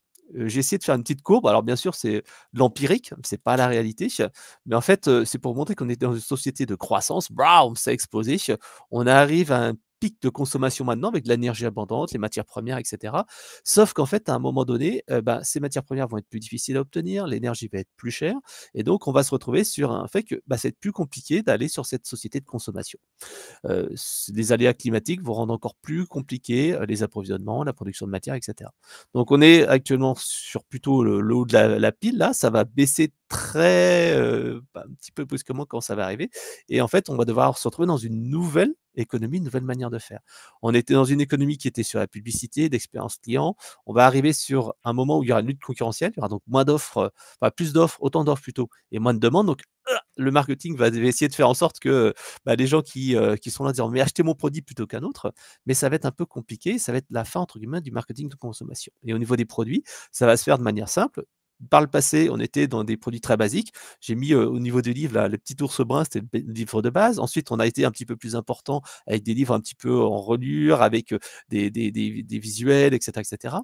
Ensuite, on est passé dans les années 2000 sur des livres beaucoup plus évolués, l'ère des services avec, des livres musicaux et désormais, si vous achetez, un livre, c'est vrai que c'est bien, mais vous pouvez même acheter des boîtes à histoires qui vous racontent des histoires. Donc on arrive sur une complexité et on arrive sur une économie de l'expérience. Sauf qu'en fait, lorsqu'on va se retrouver dans cette époque, d'énergie moins abondante, ça va plus être possible puisqu'en fait, ça va être compliqué d'avoir ces produits si évolués. Au niveau des entreprises, c'est ce qu'on va avoir. On va avoir bien sûr une baisse progressive de la consommation. Si on a moins d'entreprises, moins de consommation, et ben forcément, ça fera baisser la consommation globale et on va arriver sur une raréfaction. Concurrence exacerbe, moins de marge de manœuvre parce qu'on a moins de budget et on va avoir moins de produits hyper spécialisés. Donc un moyen d'agir pour justement pour lutter contre ça et se dire: «Waouh, ça va être la crise, on touche pour l'instant juste du doigt de ce qui arrive», et ben en fait, c'est de travailler d'abord sur l'offre. L'offre en fait, c'est l'entreprise. Qu'est-ce qu'on va offrir? Alors bien entendu, si vous arrivez dans votre boîte en disant: «OK, ça va être la crise, ça va être la déconsommation», alors là, on va vous prendre pour un illuminé. Je dis toujours: «Faut pas commencer comme ça va être, c'est là, c'est le meilleur moyen d'être mis au placard». Ce qu'il faut mettre en avant, c'est d'autres choses. Ce qu'on met en avant, c'est tout simplement, quelles sont les tendances économiques, les tendances écologiques, quelle est l'évolution du marché, sur quoi on va. On met en place une stratégie RSE, bien entendu, et on va travailler sur la réduction des coûts. Ça, ce sont des choses qui sont audibles. Quand j'appelle audible, ça veut dire que si vous dites ça à un patron, à un manager, il dit: «Ah OK, d'accord, ouais, il y a des consommateurs qui changent. OK, on va s'adapter». Par contre, si vous dites: «Voilà, on arrive sur la déconsommation», alors là, ouf, vous n'aurez pas du tout d'audition. Donc comment on peut agir à son niveau? Toujours au niveau de l'offre. Pour moi, en fait, il y a 4 niveaux vraiment simples à mettre en place sans que ça soit hyper complexe. Le premier, c'est la frugalité à tous les niveaux, donc essayer de consommer moins et c'est tout à fait en phase avec cette optique de déconsommation. Si l'entreprise consomme moins, forcément, elle est plus respectueuse et elle va aussi travailler sur ses coûts. Deuxième chose, on va travailler sur le produit et le business model parce que le produit Mmh. qu'on vend dans une économie de croissance, parce que nos entreprises sont faites pour des économies de croissance avec du recrutement, avec toujours plus, et ben, en fait, il va falloir le revoir. Ensuite, la manière de prospecter et de fidéliser, ça va être aussi à changer parce qu'on va plus pouvoir faire la même chose qu'auparavant. Et la troisième chose, c'est l'organisation. Quand on est dans une entreprise de croissance où on serait nombreux, c'est facile. Mais par contre, quand on est moins nombreux et que c'est plus compliqué, on ne peut plus faire la même chose qu'auparavant. Donc la première chose, en fait, c'est la frugalité à tous les niveaux. En fait, le but, c'est d'arriver sur une entreprise ou un système qui est plutôt de type antifragile. Alors j'ai mis ici un petit graphique qui vous explique un petit peu la chose. Et on l'a vu lors du Covid, les entreprises qui étaient trop fragiles et qui tout d'un coup, on ne pouvait plus ouvrir sa boutique, ça a disparu et on était complètement à la rue. Là, on va se retrouver dans des systèmes un peu pareils où en fait, on va avoir sur moins de clients. Donc, en fait, des frais fixes qui vont être beaucoup plus importants et on va se retrouver un peu coincé. Donc, certes, on peut avoir une entreprise robuste qui tiendra jusqu'à un certain moment, mais à un moment donné, ça va casser quand il n'y aura plus assez de demandes et trop de frais de structure. Donc, le but, c'est d'essayer d'arriver sur une structure antifragile. Donc, il faudra travailler sur ces chocs et se dire qu'il n'y aura plus de retour à la normale. Là, actuellement, la catastrophe en Espagne, qu'est-ce qui se passe? Il y a une catastrophe, des morts, beaucoup de destruction. Et on se dit, on a de l'énergie abondante, on a le budget, on va tout reconstruire, souvent un petit peu à l'identique. Peut-être qu'on va prendre un peu des leçons, mais pas sûr. Mais là, en fait, le problème, c'est que quand on aura une difficulté, on n'aura plus les moyens de revenir à la normale. Donc, ce qu'il faut faire, c'est surtout anticiper les choses et pas retomber sur Mmh. sur le choc. Et il faut se dire que tout ce qui peut arriver de négatif va arriver. Si pour l'instant, internet ça marche bien, on est tranquille et cetera, ça risque de poser des soucis. Ce qu'on considère comme normal dans le présent, ça peut devenir, quelque chose qui peut ne plus devenir normal dans le futur. Donc cet aspect, comment dire? Résistance au choc, pour moi, il est essentiel et il faut le faire. Donc comment on va pouvoir le faire? Donc en fait, on travaille sur des choses simples. Déjà, éliminer les dépenses entre guillemets «inutiles». Moi, j'ai travaillé dans plusieurs startups à l'époque de l'an 2000. On avait un niveau d'activité et puis on se disait: «Non mais ça marchera jamais sans», et en fait, on se rend compte en réorganisant, plutôt en éliminant des choses, on arrive grosso modo à éliminer très facilement 5 à 10 de ses dépenses. Regardez dans vos propres dépenses, vous faites une analyse, vous pouvez très bien virer 5-10 jusqu'à 20 à peu près, c'est acceptable. En dessous de 20 tout simplement, quand on fait trop de réduction, on va nuire à la qualité de service. C'est-à-dire que vous pouvez très bien dégrader votre qualité de nourriture, moins de sorties et cetera, mais ça jouera sur votre morale, sur votre santé et cetera. Donc on peut très facilement jusqu'à à peu près 20 on peut le faire. Donc ensuite, deuxième chose, c'est réduire la fragilité de son entreprise, donc les charges fixes, essayer de variabiliser les choses. Loyer, ça peut être aussi des frais charges salariales et cetera. C'est également des fragilités au niveau de ses clients. Donc il faut réduire cette fragilité, savoir comment en fait je peux faire pour être moins dépendant. Ensuite, revoir sa manière de prioriser les choses et en particulier sur les objectifs et aligner tout le monde sur les mêmes objectifs. Il y a une méthode qui est simple, qui est la méthode des OKR, qui permet en fait de définir les objectifs globaux au niveau de l'entreprise, les déployer au niveau des différents services et les déployer au niveau individuel pour ensuite en fait faire un check régulier et se dire OK, on est en phase et faire des vérifications. Ensuite, c'est bien sûr l'externalisation en sous-traitance, comme je le disais. Une entreprise qui sera trop fragile avec des seuils de rentabilité trop élevés va forcément être pénalisée et on l'a vu lors du Covid, hein. Pour moi, le Covid est un avant-goût de ce qu'on va avoir. Il faut vraiment se dire: «OK, je tire des leçons de ce qui s'est passé pour en fait préparer l'avenir». Pourquoi pas aussi penser à l'offshore? Malheureusement, avec le Covid aussi, on a vu que le télétravail et la mondialisation étaient possibles. Et moi, je le vois dans mon travail, de plus en plus, en fait, des gens qui sont à l'autre bout du monde peuvent faire le même travail, puisqu'en fait, on arrive avec les canaux de communication à faire, en tout cas dans le métier intellectuel, on peut faire la même chose. Donc il faut repenser sa manière de faire avec moins de personnes, moins de moyens et essayer de penser une durabilité. Et j'aime bien en fait le système Jugad, parce qu'en fait j'ai ma prof d'anglais justement qui est à distance, elle est en Inde.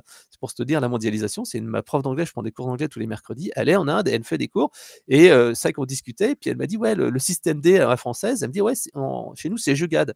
Jugad, qu'est-ce que c'est?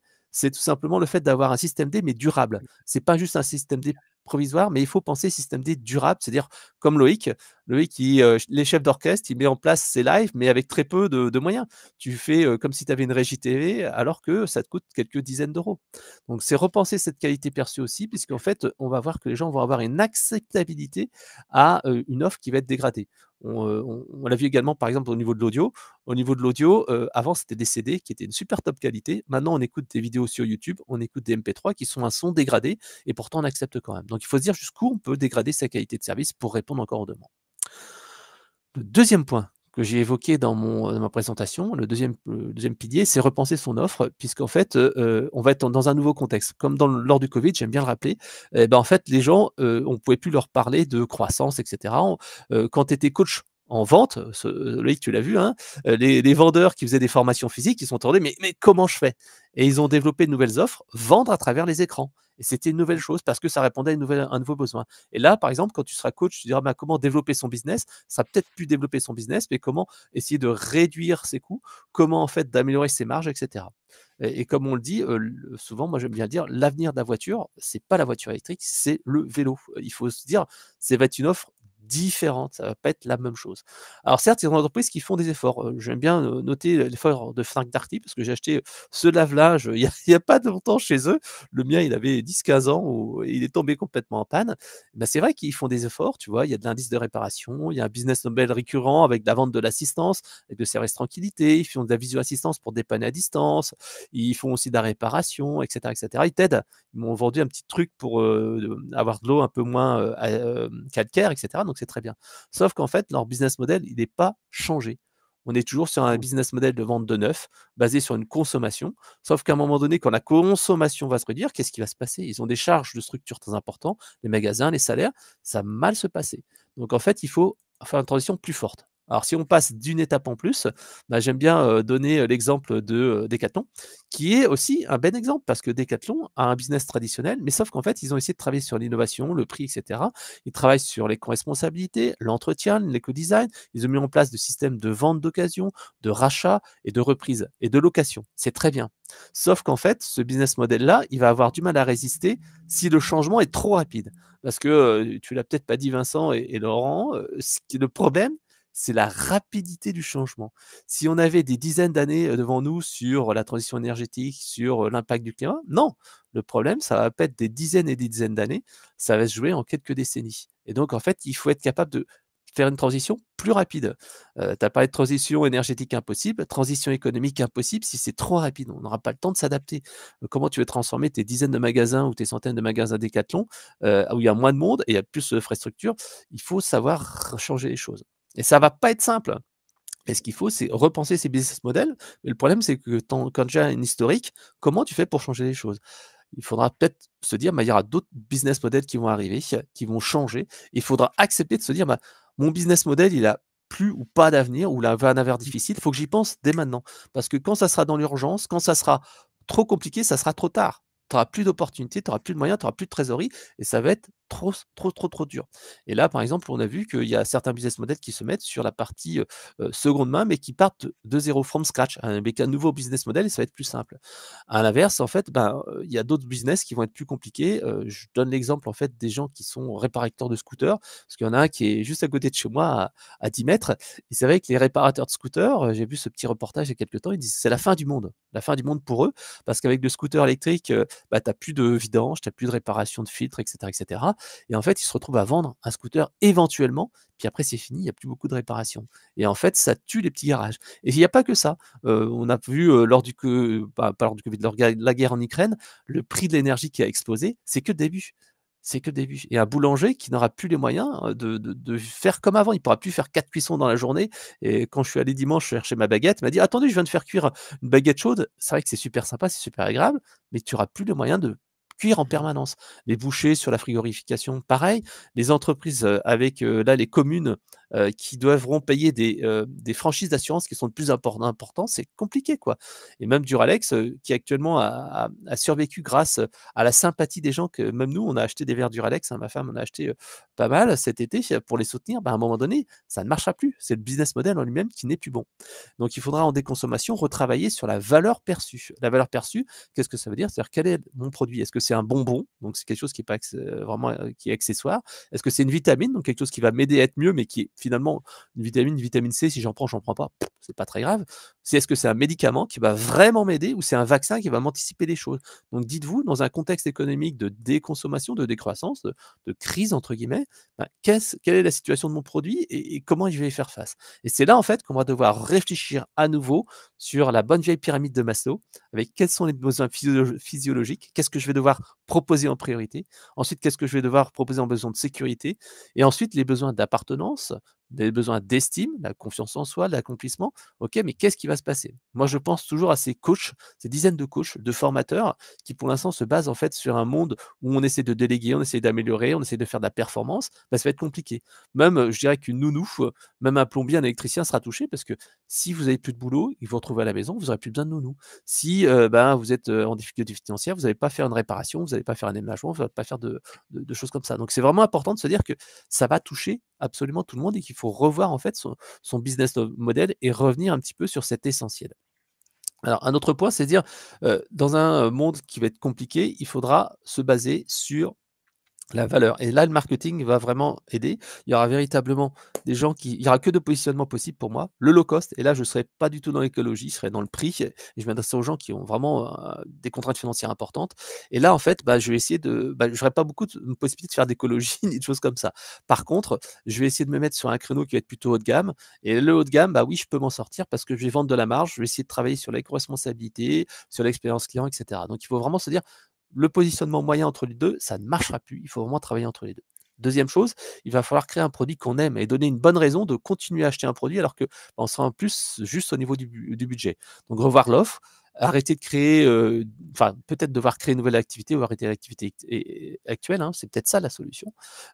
Tant qu'on peut le faire, il faut y réfléchir maintenant. Revoir les prix, la valeur perçue et revoir son positionnement. Il y a plein de stratégies comme aussi en bleu. Troisième étape, c'est prospecter et fidéliser plus efficacement.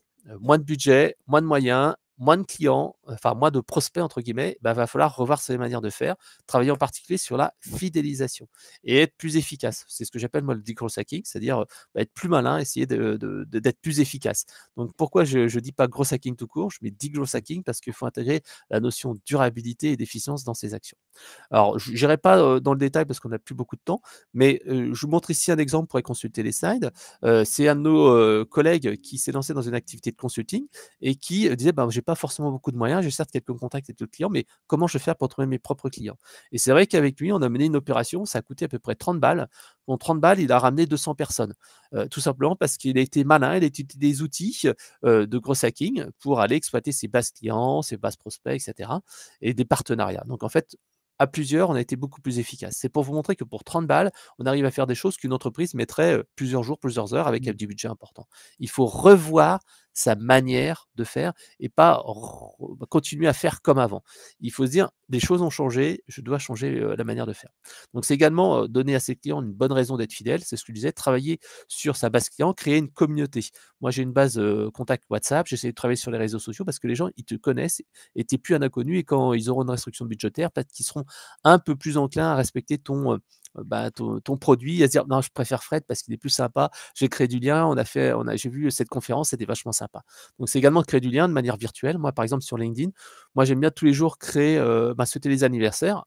parce que c'est ma nature et c'est tout à fait ce que j'aime faire et je le fais.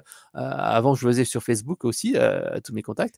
Mais ce qui est bien, c'est que ça permet de créer du lien. Il y a des gens à qui j'envoie des messages qui ne répondent pas, mais quand je leur envoie un petit souhait d'anniversaire, ils répondent. L'autre point, et je le disais précédemment, c'est essayer de travailler sur l'effet waouh. L'effet waouh, c'est le fait de dire waouh, ce produit est exceptionnel, j'ai créé une émotion, j'ai créé quelque chose. Et ça, cet aspect émotion est vraiment essentiel pour moi. Si on veut travailler sur le positionnement haut de gamme, c'est comme ça qu'il faut le faire. Et cet effet waouh aussi, il est également important si l'on veut faire une transition. L'effet waouh, c'est comment on fait passer d'un état à un état B. Et cet effet waouh-là, ça a été défini par Ces moments qui comptent des frères Hist, qui est un super bouquin, qui explique en fait que si on veut faire changer les mentalités, il faut créer un effet waouh et faire l'effet avant-après. Et ça, on fait aussi cet effet avant-après en marketing. Cet effet waouh peut également être utilisé en entreprise pour essayer de faire changer les mentalités et avoir une transition vers une entreprise un peu plus éco-responsable. Mais si on revient au niveau des produits, moi, au niveau de mon bouquin, le Gros Hacking ou ce bouquin-là, tout simplement, je me suis dit aussi, mais comment je peux faire un effet waouh pour que les gens en parlent et les gens disent waouh, c'est génial, etc. et qu'ils soient fidèles. Et en fait, il faut identifier dans son parcours client quels sont les moments de vérité et où on va pouvoir créer un moment d'émotion. Moi, dans mon moment d'émotion pour le bouquin, c'est quand je le reçois. Donc, quand je le reçois, en fait, tout simplement, auparavant, là, j'ai arrêté parce que j'ai pris des emballages éco-responsables, mais auparavant, j'avais cette petite pochette dorée, argentée, qui faisait waouh, c'est quoi ce truc-là? Et ensuite, quand la personne, elle ouvre le bouquin, certes, il y a un petit mot dédicacé, mais j'essaye de créer un petit peu d'émotion avec un marque-page où j'écris des petits conseils personnalisés. Voilà. Donc, il faut travailler sur ces moments d'émotion et faire en sorte que on crée quelque chose d'exceptionnel. C'est également aussi travailler sur le moins c'est mieux. J'ai parlé de la frugalité, c'est se dire, OK, je ne vais pas chercher à faire des choses tous azimuts et à travailler sur de multiples plateformes. Non, il faut se concentrer sur des produits, sur une offre simplifiée et différents canaux. Moi, je suis passé sur une position offensive sur 2 canaux, c'est LinkedIn et le blog. C'est ça qui est ma force et c'est ça sur lequel je vais me différencier. TikTok, Instagram, machin, j'ai une présence plutôt défensive, c'est-à-dire que j'ai une présence minimale, pourquoi pas, mais je sais que je ne vais pas m'épuiser parce que je n'atteindrai jamais le seuil de visibilité nécessaire pour que ça soit efficace. Et de plus, c'est pas non plus sur les réseaux sur lesquels je dois agir en priorité. Voilà. La 4e étape, celle qui est importante de se dire, c'est OK, les entreprises doivent s'adapter et avoir plus d'agilité. J'ai toujours, c'est pas les plus grosses qui écrasent les plus petites, mais c'est les plus agiles qui vont dépasser les plus lentes. Donc il faut travailler sur la structure, aplatir les hiérarchies, donner de la vision aux gens, favoriser l'autonomie et mettre en place une organisation apprenante et structurée parce qu'il va y avoir de plus en plus de problèmes. Il va falloir en fait travailler ensemble. Donc travailler en réseau avec d'autres personnes, partager les bonnes pratiques et soutenir en fait les entreprises vertueuses. C'est ça qui est important et essayer de dire on va y aller tous ensemble. Alors ça, j'aime bien, je pourrais très bien me dire ouais, c'est fini, allez, on y va, go. Sauf qu'en fait, ça ne se passera pas comme ça, tout simplement. Et j'aime bien le mot de Laurent quand tu disais que le capitalisme, c'est la seule religion qui a promis le paradis sur terre et qui l'a provisoirement réalisé. Mais c'est vrai, parce que c'est vrai que la société de consommation, si on y réfléchit bien, c'est pas mal. Hein, on peut partir à l'autre bout du monde, on a ce qu'il faut, on part en vacances, etc. etc. Sauf qu'en fait, il y a un petit secret derrière qui se cache derrière. C'est un peu comme le crapaud là dans le bassin. Jusqu'ici, tout va bien, sauf qu'à un moment donné, ça va mal se finir. Donc en fait, certes, pour l'instant, le système semble tenir, mais à un moment donné, ça commence à se craqueler et on voit qu'on va arriver sur des problèmes. Et tu disais une société techno-animaliste. Moi, je le vois bien, il y a beaucoup de gens qui disent voilà, on va trouver la solution. De toute façon, l'énergie, on va trouver des substitutions, très bien, on va faire des choses. Sauf qu'en fait, j'ai l'impression qu'on se retrouve au Moyen-Âge avec les gens qui croyaient en Dieu, avec un signe qui va dire ouais, de toute façon, il y a Dieu qui va nous sauver. L'énergie, la technologie, ça ne va pas nous sauver. Il faut trouver des solutions. Et on le voit bien, il n'y a pas d'argumentaire lié. Voilà. L'autre point aussi, c'est que oui, ça va pas bouger comme ça parce que tout simplement, le rôle de dirigeant d'entreprise, un manager, un dirigeant, c'est pas de dire: «Tiens, on va faire moins de business». Non, lui, en fait, s'il dit: «On va faire moins de business», il va être viré. Donc il faut plutôt travailler sur cette notion de marge. Si on parle de marge, OK, ça, c'est un discours audible. On a également l'initiative supérieure. J'aime bien ce livre Ecom Icare avec Yves Montand, qui est un petit peu ancien, mais qui montre bien dans les structures, dans la plupart des grandes entreprises, on dit que, c'est le chef qui dit que. Et moi, je l'ai vécu dans des boîtes qui faisaient 1000, 2000 salariés. De toute façon, on n'a pas le choix, on agit. Et même si on sait que c'est pas bon, on sait que ça va pas, et on continue à agir parce que c'est le chef qui le dit. Non, il faut agir à son niveau. Et aussi, tu parlais aussi de ça, Vincent, le phénomène de la règle rouge, c'est se dire, bah, de toute façon, si tu cours pas pour maintenir au même niveau que tes concurrents, tu vas te faire dépasser. À ce moment-là, il faut dire: «Non, OK, je vais faire moins mais mieux». Et après, bien sûr, il y a l'aspect, striatum que j'aime bien avec Mmh. Sébastien Boller, c'est dire, voilà, il faut le plaisir, oui, mais OK, il faut passer sur l'exemplarité. Alors, pour moi, l'exemplarité, c'est vraiment la clé. C'est il faut enclencher le mouvement et passer à l'action. Donc, en tant qu'entreprise, affichez votre démarche et communiquez, montrez l'exemple, pensez low-tech, la réparation, pensez l'innovation et sélectionnez bien sûr des fournisseurs durables. Et je vous le dis encore, pensez Made in France. J'essaie de le faire de plus en plus. Ce n'était pas un réflexe naturel chez moi, mais il faut le remettre au goût du jour. Mettre en place des initiatives même simples dans les entreprises. Là, par exemple, dans la boîte sur laquelle je travaille, dans laquelle je travaille actuellement, on a fait une petite initiative, mais à vélo. C'est vrai que c'est rien, mais certaines personnes commencent à le faire. Et c'est enclencher cette démarche-là qui est important. C'est pas forcément d'aller jusqu'au bout pour tout le monde, mais certaines personnes disent: «Bah, finalement, quand il fait beau, je peux venir en vélo». C'est également faire prendre conscience et faire prendre conscience, c'est des choses simples, comme par exemple la fresque du climat, où tu dis: «Ah OK, il y a des conséquences, c'est pas neutre». Et c'est vrai qu'il y a quelque chose qui va s'enclencher dans la tête, peut-être pas tout de suite, peut-être pas maintenant, mais qui va arriver un petit peu plus tard. Donc il faut travailler là-dessus. L'autre point pour lequel en fait, le travail en entreprise n'est pas suffisant, c'est se dire que le marché, c'est quoi? C'est l'offre et la demande. Et le marketing, c'est répondre à une demande. Donc, il faut travailler également sur ce point-là, et c'est essentiel pour moi. On doit agir à titre individuel sur la consommation, parce que les entreprises, elles fonctionnent comment? Sur le principe des signaux faibles. Là, par exemple, l'exemple de Coca-Cola. Coca-Cola s'est rendu compte que bah, le Coca Light, les gens disaient non, c'est cancérigène, machin, etc. Ils ont dit ah non, mais on va faire un truc avec de la stevia. Ben oui, ça va être différent. Donc en fait, c'est comme ça que ça marche, c'est l'écoute des consommateurs. Moi, par exemple, quand je vais au restaurant, je commande systématiquement du plat végétarien parce que j'essaye de manger le moins possible de viande et ça oblige les marques à agir. Par exemple, là, j'étais chez un resto, pas plus tard que samedi et ben, j'ai fait exprès de demander au serveur: «Est-ce que vous avez un truc végétarien?» Quand j'ai laissé un avis, j'ai mis: «Dommage qu'il y ait pas de plat végétarien». Donc c'est important, en fait, de nous inciter à changer et de mettre en place cette dynamique-là. Parce qu'en fait, il y a certaines études, là j'ai mis ici un excellent article de mon pote qui dit qu'il suffit que 3,5 à 5 de la population enclenche une dynamique pour que ça fasse changer les choses. Et comme ça permettra d'arriver sur quelque chose qui est planifié, pas géré dans l'urgence. Alors ma dernière slide, il sera 13h30, c'est ce qui se dire, c'est que c'est à nous d'agir. C'est à nous de lancer la dynamique à la fois au niveau individuel, mais c'est également au niveau collectif, au niveau de l'entreprise. Parce qu'en fait, on ira sur une concentration des ressources avec une concentration de la croissance, enfin, une contraction de la croissance dans une société qui est faite pour une concentration de la croissance, c'est-à-dire une décroissance dans une société qui est faite pour consommer plus, ça va mal se passer. Donc il va y avoir une crise. Le problème, c'est que les entreprises ne sont pas prêtes là-dessus et même si on touche un petit peu du doigt ce que c'est, on est encore en mode consommation, croissance, et cetera. Il faut tout de suite, et moi, pour moi, de manière urgente, en tant qu'entreprise, faire un mini audit de résilience. J'ai fait un petit fichier Excel, il y a quoi? 10-15 questions à se poser. Par exemple, si demain, vous perdez 30% de votre chiffre d'affaires, comment vous faites? Et ça, c'est pas des choses qui sont complètement délirantes, ça peut arriver. Ensuite, les entreprises doivent changer ou vont devoir changer. Et donc, c'est à nous d'enclencher cette dynamique et avoir ce changement dans l'entreprise, mais également à titre individuel pour changer l'offre. Moi, de mon côté, j'essaie de manger vraiment le moins de viande possible.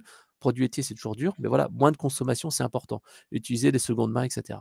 Changer les valeurs. Alors, je n'en ai pas beaucoup parlé là, mais changer les valeurs, c'est important. L'intérêt, c'est pas d'aller à Marrakech passer un week-end et se dire: «Wouh, ça y est, j'ai fait la fête, je suis allé bouffer au resto, etc.» Se dire: «Mais peut-être que je vais rester chez moi». Et c'est vrai que finalement, moi, je suis allé le week-end dernier voir un musée de la Fondation Louis Vuitton. C'était assez sympa. C'est peut-être plus simple. Loïc, toi, tu aimes bien faire des balades en Non, non, Bretagne, pas près de la Louis mer. Vuitton, mais c'est autre chose. Vas-y. Bah, c'est la fondation, sincèrement, c'est un musée qui est très beau. Et faire évoluer les imaginaires, c'est important. La technologie n'est pas la solution. Consommer plus, c'est pas la solution. Réussir, tu vois, c'était Inoxtag qui a fait sa vidéo de youtubeur où il est monté tout en haut de l'Everest. C'est vrai que le message est intéressant parce que tu dis qu'il faut se dépasser, tout le monde peut y arriver, mais quel message ça donne? Le message, c'est putain, il faut aller à l'autre bout du monde pour faire quelque chose. Non, c'est pas ça. Il suffit d'aller au coin de ta rue déjà pour faire quelque chose. Et le dernier point, c'est rejoigner une communauté. Mmh. Montrer l'exemple parce que seul, on n'y arrivera pas. Il faut vraiment travailler en réseau et en commun et se dire bah, OK, comment on peut faire pour s'entraider. Voilà, c'est vraiment la clé. Rester seul de son côté, c'est vrai que tu disais, Laurent, il y aura quelqu'un qui peut-être va se dire bah, je vais rester de mon côté, je vais me prendre une ferme, je vais avoir l'autosuffisance, je vais avoir une panneau solaire et je vais être tranquille. Sauf qu'en fait, comme tu dis clairement, à un moment donné, quand ça ira très mal, les voisins qu'ils ont alentour, qui auront faim et qui se diront putain, l'autre il a un champ, il a tout ça, bah, ils iront taquer à ta porte et pas juste pour te souhaiter le bonjour, ils iront te piquer des trucs dans ton jardin. Voilà. Donc, il faut se préparer plutôt que subir. Tout ce qu'on permettra de faire, même de manière minime maintenant, permettra d'éviter et de réduire les chocs à venir. Et c'est pas la voie la plus simple, mais en tout cas, pour moi, c'est la meilleure. Voilà, c'était le mot de la fin. Bien, merci. Alors, on va aussi t'applaudir. Hein. Alors, il y a eu des réactions hein, dans la salle. Vous les avez peut-être vues pour certains d'entre vous. Bon, c'est parce qu'un marketeur essaie de parler de déconsommation sans utiliser d'ailleurs le mot décroissance. Oh là là, il n'a pas voulu l'utiliser d'ailleurs. Hein. Alors, décroissance, le problème, c'est que tu parles de décroissance. Alors, déjà, la décroissance, pour moi, ça va au-delà de la consommation. La décroissance, c'est une philosophie qui est beaucoup plus large. Moi, la déconsommation, je m'adresse encore une fois qu'aux entreprises. Je ne veux pas aller au-delà parce que ce n'est pas mon domaine. Absolument. Alors, réaction de Laurent et de Vincent sur ce que tu viens de partager. Allez-y. Laurent? Oula, beaucoup de choses, mais je ne sais pas trop par quoi commencer. Bah oui, avec des questions. Enfin, je travaille plutôt sur le contexte, donc moi j'ai plutôt envie de te demander par rapport aux questions qui sont apparues, de savoir quand ça arrive, de savoir qu'est-ce qu'on fait quand on n'a plus à manger. Voilà, je pense que ce sera. Tu assumes une phase de transition, mais je pense que ça pourrait être beaucoup plus radical. Pour quand ça arrive, on va juste donner un chiffre. En 2030, plus ou moins 3 ans, on passe définitivement la barrière des 1,5 degrés de réchauffement planétaire. En 2040-2045, on est à 2. À ce moment-là, les systèmes agroalimentaires vont être sous un stress maximum. Et la possibilité de famine à grande échelle, pour des causes naturelles et non plus politiques, va devenir une priorité à l'agenda. Dans ce contexte-là, je ne suis pas sûr qu'il y ait même de l'Internet qui ne soit pas aspiré pour la sécurité des populations ou pour... voilà, il faut commencer à imaginer des scénarios qui sont effectivement très dangereux. Ce que le GIEC, jusqu'ici, s'est refusé à considérer. Ils ont balayé ces scénarios-là. On commence à s'en approcher dangereusement. Et du coup, j'ai presque envie de dire qu'on devrait mettre notre énergie vraiment à implémenter des RSE durs et non pas sur la base de presque du volontariat, des transitions plus fortes, mais ça implique d'abord que les politiques se mettent d'accord. Il y a eu une question qui est passée sur la sécurité. Aujourd'hui, la stratégie des grands pays, c'est d'investir dans le militaire de façon massive. L'Europe ne peut pas suivre, en tout cas tant qu'elle est désunie, ni la Chine, ni les États-Unis. Et en gros, la Chine et les États-Unis ont l'intention de faire ce que l'Europe a fait au 19e siècle, c'est-à-dire drainer les ressources du reste du monde pour assurer leur position. Et dans ce cadre géopolitique, il faut penser à la suite. Et pour ma part, je ne vois qu'une seule voie de sortie, c'est diplomatiquement contraindre tout le monde à admettre qu'une guerre de tous contre tous mène à la barbarie et qu'il faut partager les ressources. Ça commence mal, on sait que quand ça commence à se réduire, quand les phénomènes météo extrêmes sont là, le populisme émerge et il pousse au retrait sur les frontières, à la xénophobie, à des tas de choses comme ça. C'est ça qu'il faut combattre. Et voilà. Du coup, le marketing, je pense, pourrait jouer un rôle crucial là-dessus, mais plus que de rester dans le flot pour en sortir, pour traverser vers autre chose, il y a des théories à reprendre. Vincent, ta réaction? D'une part, je rejoins parfaitement Laurent et ses inquiétudes concernant les risques de basculement politique, idéologique, et je rebondis sur ce que tu évoquais, Frédéric, qui rejoint aussi ce que dit Laurent Testo sur comment accompagner la descente par la coopération à très grande échelle. Et voilà, tu évoquais, Frédéric, le syndrome de la Reine Rouge, l'effet de la Reine Rouge. Alors, il a souvent été lu comme une seule direction, c'est l'augmentation de la complexité par rivalité permanente entre les espèces. Bon, c'est un concept, je ne vais pas le développer là, mais c'est un concept qui a été d'abord utilisé par Lee Van Valen en biologie pour étudier les évolutions dites stationnaires entre des espèces qui, par ailleurs, se complexifient l'une l'autre sans que le rapport de force entre deux espèces de proies prédateurs évolue, lui. Donc voilà, des espèces qui se complexifient, consomment plus d'énergie, mais le rapport de force reste identique. Je schématise, mais en gros, c'est ça. Et ce syndrome de la reine rouge est souvent compris comme n'allant que vers la croissance de la complexité. En fait, à mon sens, il a une interprétation, une compréhension possible dans le sens d'une orientation vers la simplification, une décomplification, mettez tous les guillemets qu'il faut. En fait, la rivalité entre les espèces, elle existe aussi quand il manque des ressources. Et quand il manque des ressources, il y a le même critère de nécessité de survie pour les mêmes espèces. Et le syndrome de la reine rouge peut être lu en temps de déplétion, de décroissance de l'accès aux ressources, de disponibilité de ressources, comme une course stationnaire au cours de laquelle il faut ralentir à la juste cadence pour rester en vie. En temps de croissance, il faut courir au moins aussi vite que son voisin pour rester en vie. Voilà. Et si possible, de plus en plus vite. En temps de décroissance, il faut ralentir à la juste cadence. Mais il faut ralentir. Parce que si on ne ralentit pas, on conserve, alors pour nos sociétés comme pour les organismes vivants, on conserve un niveau de complexité trop consommateur d'énergie, trop institutionnellement difficile à gérer, par exemple pour des sociétés. Et cette trop grande complexité nuit à la survie même de la société. Et c'est pareil pour les entreprises, pour les PME. Enfin, c'est pareil.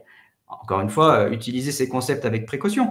Mais je pense qu'on peut s'imprégner de l'idée que la complexité en temps de décroissance est aussi une toxicité en soi et qu'il faut ralentir. Il n'y a pas le choix, mais pour survivre. Merci. Frédéric, il y a un certain nombre de réflexions. Il faudra que tu fasses un débat avec Jeff Hospital, qui a mis plusieurs commentaires en disant attends, marketing, tout ça. Puis moi, je viens de Decathlon. Enfin, c'est intéressant de faire un débat avec toi, Jeff. Je pense un jour sur le sujet. Là, on est obligé de faire des approximations parce que le sujet lui-même est extrêmement complexe. Si je me mettais déjà moi à critiquer tout ce que vous venez de dire, Frédéric, Laurent, Vincent, on n'arrêterait pas, on aurait pour 3 heures, d'accord? Voilà. Aussi, moi qui suis anticapitaliste notoire aujourd'hui et qui vomit sur l'IA et sur tout ce qui est et qui adore Technopolitique de Asma Mala ou Aurélien Barraud dans ce qu'il raconte, vous imaginez ce que je pourrais dire aussi.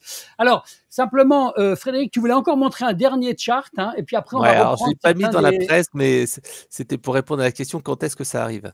Et c'est vrai que moi, j'aime bien. Alors, je sais pas si j'aime bien. Mais c'est le schéma Limit to Growth. Je pense que tout le monde le connaît, Vincent et Laurent. Et quelle date? C'est pour ça que tu annonces 2030. C'est pas par hasard, c'est qu'en fait c'est une modélisation informatique qui a été faite. C'est pas du tout lié à World 3 qui fait complètement abstraction du politique. Donc, c'est vrai que je trouve assez intéressant ce schéma parce qu'en fait c'est une modélisation. Et je ne donne pas de date. Ouais. Mais voilà. Qui explique quelles sont l'évolution des ressources, la nourriture, la population, la pollution, etc. Et quelles sont les tendances à venir. Et c'est pour ça que ce chiffre de 2030 sort de temps en temps, parce qu'en fait, les graphiques qui sont là sont de cet ordre-là. Bon, je vous propose, là on a terminé officiellement au bout d'1h30, c'était un live un peu plus long que d'habitude, on passe 1 heure à Alternatives Forum plus un after. Là on a passé un peu plus de temps parce qu'il y avait vraiment du lourd avec Vincent, Laurent et Frédéric qui aiment bien préparer d'ailleurs. Merci Frédéric. Je vous propose quand même qu'on passe quelques instants à regarder ce qu'il y a dans le chat. Si vous avez, vous, l'un ou l'autre, noté quelque chose, sinon moi je vais passer très rapidement en revue. On est dans l'after, donc allez-y, si vous êtes dans le chat, c'est le moment de vous lâcher. D'ailleurs, Jeff Hospital, il dit à disposition pour avoir un débat, Frédéric, sur le marketing. Je vais montrer je vais montrer d'ailleurs 2-3 de ses réflexions. Tu vas pouvoir répondre d'ailleurs. Attention, on y va. Est-ce que je trouvais...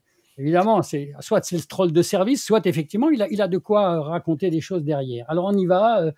Alors, attendez, où est-ce qu'il Ah, a le commencé? premier, je pense que c'est pas mal, c'est Gauthier qui dit la décroissance de toute Attends, évidence attends, sera attends, subie, mais attends, compliquée. je vais te prendre dans l'ordre ce qu'il a raconté parce qu'il est arrivé en truc. Voilà.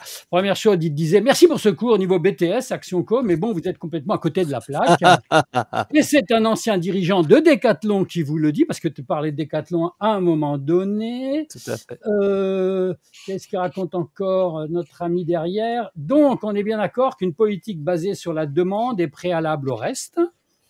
Les deux, en fait, mais c'est vrai Je que le termine. marketing, normalement, C'est pas de la résilience, mais de la robustesse, pourcentage de sécurité dans le bilan. Je sais plus ce que tu racontais à ce moment-là. Et puis, il termine avec beaucoup d'approximations. Et c'est pour ça que j'ai proposé qu'effectivement, on vienne en discuter, sachant que dans un live comme ça, évidemment, il y a des approximations. Voilà. Et il est à disposition. Tu veux répondre à quelque chose là? Ou vous parce que tu disais, la décroissance sera de toute évidence subie et non voulue, bah, c'est évident. Personne ça, ne c'est autre chose. Tu voudra. ne veux pas répondre à Jeff, tu veux répondre à Gauthier, d'accord. Mais c'est une évidence. Hein, comme tu dis, Laurent, la société de consommation est sympa si on regarde juste le devant, mais quand on regarde les coulisses, c'est compliqué. Et il ne troll pas, hein, Jeff. Tu as tout à fait raison, Jeff. C'est très bien. Je disais ça parce que je suis un peu con par moment. Et c'est son métier. Hein. Donc, c'est parfait. On va regarder, Jeff. Je ne sais pas sur quel live tu es en train de nous regarder, puisqu'on est en train de diffuser sur quatre profils LinkedIn. Hein. Le mien, Loïc Simon, celui de Frédéric, celui de Laurent ou celui de Vincent. Hein, voilà, je vous le dis. Comme ça, vous pouvez aller voir ce que font les autres, ce qu'ont raconté les autres sur les autres lives. Une autre réponse vous voudriez donner ou un autre... quelque chose que vous voudriez que j'affiche, là, messieurs Vincent ou Laurent? Moi, j'ai relevé quelques questions dans le chat, si vous voulez, qui concernent plus mon intervention, mais je ferai court. Je propose à Vincent Jo, qui m'a fait le plaisir de suivre ce live aujourd'hui, mais que je connais par ailleurs, donc je lui propose de prolonger la discussion. Juste en résumé, les questions qu'il pose concernent le rendement, l'efficacité, concernent l'exergie, qui sont des termes spécifiques à l'ingénierie, à la physique, etc., qui sont plutôt de l'ordre du quantitatif. Et voilà, je voulais juste répondre, en tout cas ici, à Vincent, que c'est ce qu'il propose comme axe de réflexion sur la transition me semble rester dans du quantitatif et ne pas suffisamment s'intéresser aux problèmes qualitatifs. Par exemple, il dit, à juste titre, hein, que la concentration solaire, alors c'est le fait de focaliser les rayons du soleil et de les convertir en chaleur potentiellement industrielle. Il y a des prototypes, il y a des tests. Donc, pourquoi ne pas utiliser des grands miroirs et faire de la chaleur industrielle avec l'énergie du soleil? Mais en fait, qualitativement, en termes conceptuels, on a le même problème qu'avec les éoliennes ou autres, c'est-à-dire qu'on ne sait pas, lorsque les miroirs de ce système-là seront cassés, réparer les miroirs avec l'énergie du soleil, alors qu'avec du charbon et de la silice, on fait des miroirs sans machine. Voilà, c'est toujours cette question qualitative qui me paraît centrale et vraiment pas assez traitée. Voilà, donc c'était un des points. Quelqu'un rappelait à très juste titre, hein, que les scientifiques sont avant tout des humains et que c'est normal que la science soit traversée de biais. Et je suis entièrement d'accord, je voulais le rappeler. Hein. Quand je dis qu'il y a à mon sens, des problèmes méthodologiques dans la science, je n'accable aucun humain. Je peux éventuellement proposer des idées pour comprendre pourquoi des humains sont traversés par des émotions, ceux qui corrompent leur travail, mais en aucun cas, je ne les accablerai. C'est évident. Voilà, deux petits points que je voulais préciser. Laurent, tu avais noté quelque chose aussi, toi, ou quelque chose que tu voulais rajouter, une réponse à quelque chose? Oui, il y avait une question sur nourrir 10 milliards d'humains. Bon, en ce moment, les scénarios sont plutôt à la baisse et semblent considérer que 10 milliards serait un maximum. Moi, je persiste à penser qu'on va remonter démographiquement parce que les sociétés en crise, quand elles arrêtent de se développer, qu'elles retombent dans la crise, reboost leur démographie. C'est un grand classique. Mais bon, peu importe le débat, mettons 10 milliards d'humains. Oui, on peut largement les nourrir si on change radicalement nos pratiques agroalimentaires. Voilà, moins de viande, des systèmes écologiques beaucoup plus résilients. Voilà. Il y a des travaux de l'INRIA à profusion sur la question. Enfin, voilà, ça se fait. Et pas seulement sur l'aspect bio-ingénierie, biotechnologie, mais vraiment sur l'aspect agronomique. On sait faire nourrir 10 milliards. On pourrait même largement nourrir 12 milliards avec notre production actuelle. C'est une question de logistique et c'est une question de transition, pour le coup, agronomique. Et c'est d'autant plus dommage que les grands systèmes industriels, par leur, comment dirais-je, leur baisse de rendement liée à l'érosion des sols, que par toujours plus de subventions d'intrants chimiques, etc., alors qu'on a moyen de ralentir ce désastre. Et c'est quelque chose qui conditionne le reste, en fait, parce que quand on n'aura plus assez à bouffer, je crois qu'on se bouffera entre nous, quoi. Voilà. Bon, moi j'ai une réflexion que je vais vous montrer ici, que je trouve intéressante parce que je suis assez en phase. Hein. Il y a aussi une question sur la pertinence de ce que l'on produit. On produit souvent de l'inutile dégénératif à la gloire du PIB.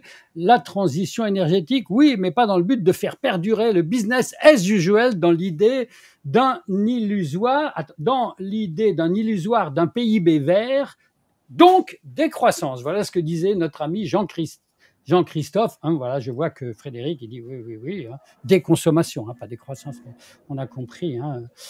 Ok, et puis il y avait Marianne qui parlait aussi la science, les sciences. Ah oui, c'est peut-être à ça que tu as répondu tout à l'heure.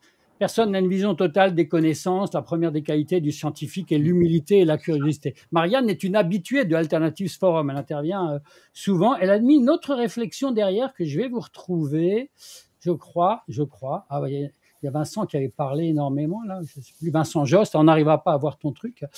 Attends, où est-ce qu'elle était, Marianne? Ça y est, je vais la retrouver, non pas. Oui, Frédéric, oui, on va se terminer. On a dit à 14h, on est reparti à 14h, c'est ce que tu me disais. Hein, d'accord? Donc, je regarde si j'ai encore un dernier truc qui pouvait être intéressant ici. Bon, il y en a trop. Hein, il y en a trop. Je profite de ce petit moment parce que par rapport à ce que je viens de dire, une question vient d'arriver.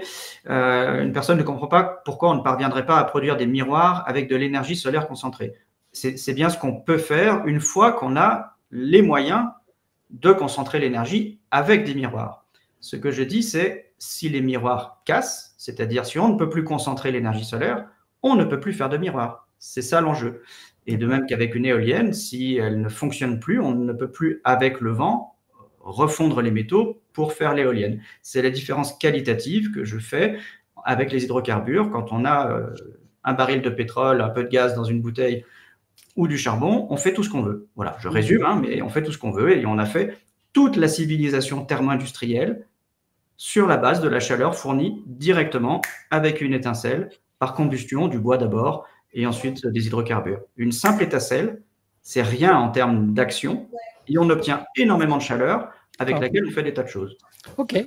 Voilà. Il y a également le problème de l'alimentation qui est une question de mise à disposition, pas de production, nous dit Jeff, cette fois-ci à nouveau. Hein. Alors, je réagis. Pour l'instant, c'est un problème de logistique, de mise à disposition. On est totalement raccord.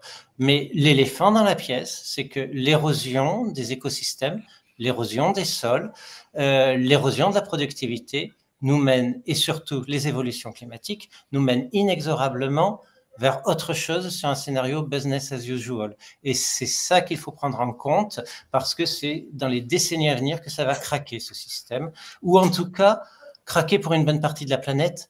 Voilà, bon bref, on pourra en discuter plus longuement, mais c'est le danger qui nous guette sur les limites planétaires, c'est le rapprochement des seuils. Et on va vous remercier tous les trois. D'ailleurs, Corinne qui vient de s'exprimer, elle te rejoint, Frédéric, elle connaît bien sa vision, concept d'élégance commerciale, vendre mieux plutôt. Elle a regardé ce que tu expliquais tout à l'heure. Non, attendez, bon, on va s'arrêter. On va s'arrêter parce que sinon, il y en aura encore trop qui arrivent. Donc, ce que je vous suggère, messieurs qui êtes là avec moi, là, on est que des messieurs d'ailleurs, ça c'est pas bien, hein, mais vous allez sur les chats, sur nos 4 profils LinkedIn, hein, vous y allez ensuite, Vincent, Laurent, Frédéric, et vous essayez de répondre ou d'interagir avec certaines des personnes qui ont mis des commentaires, je dirais, intéressants. Si vous pouvez le faire, faites-le, ce sera pas mal. Moi, je vous applaudis encore une fois pour la dernière fois.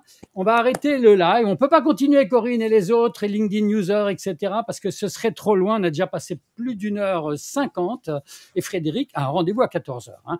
Donc, on vous dit au revoir. Merci Loïc. Merci Loïc, merci Frédéric pour l'animation. Master de cérémonie. Merci pour l'invitation, merci beaucoup. Moi, je suis ravi. Il faudra qu'on recommence ce genre de session un peu en profondeur, comme on vient de le faire.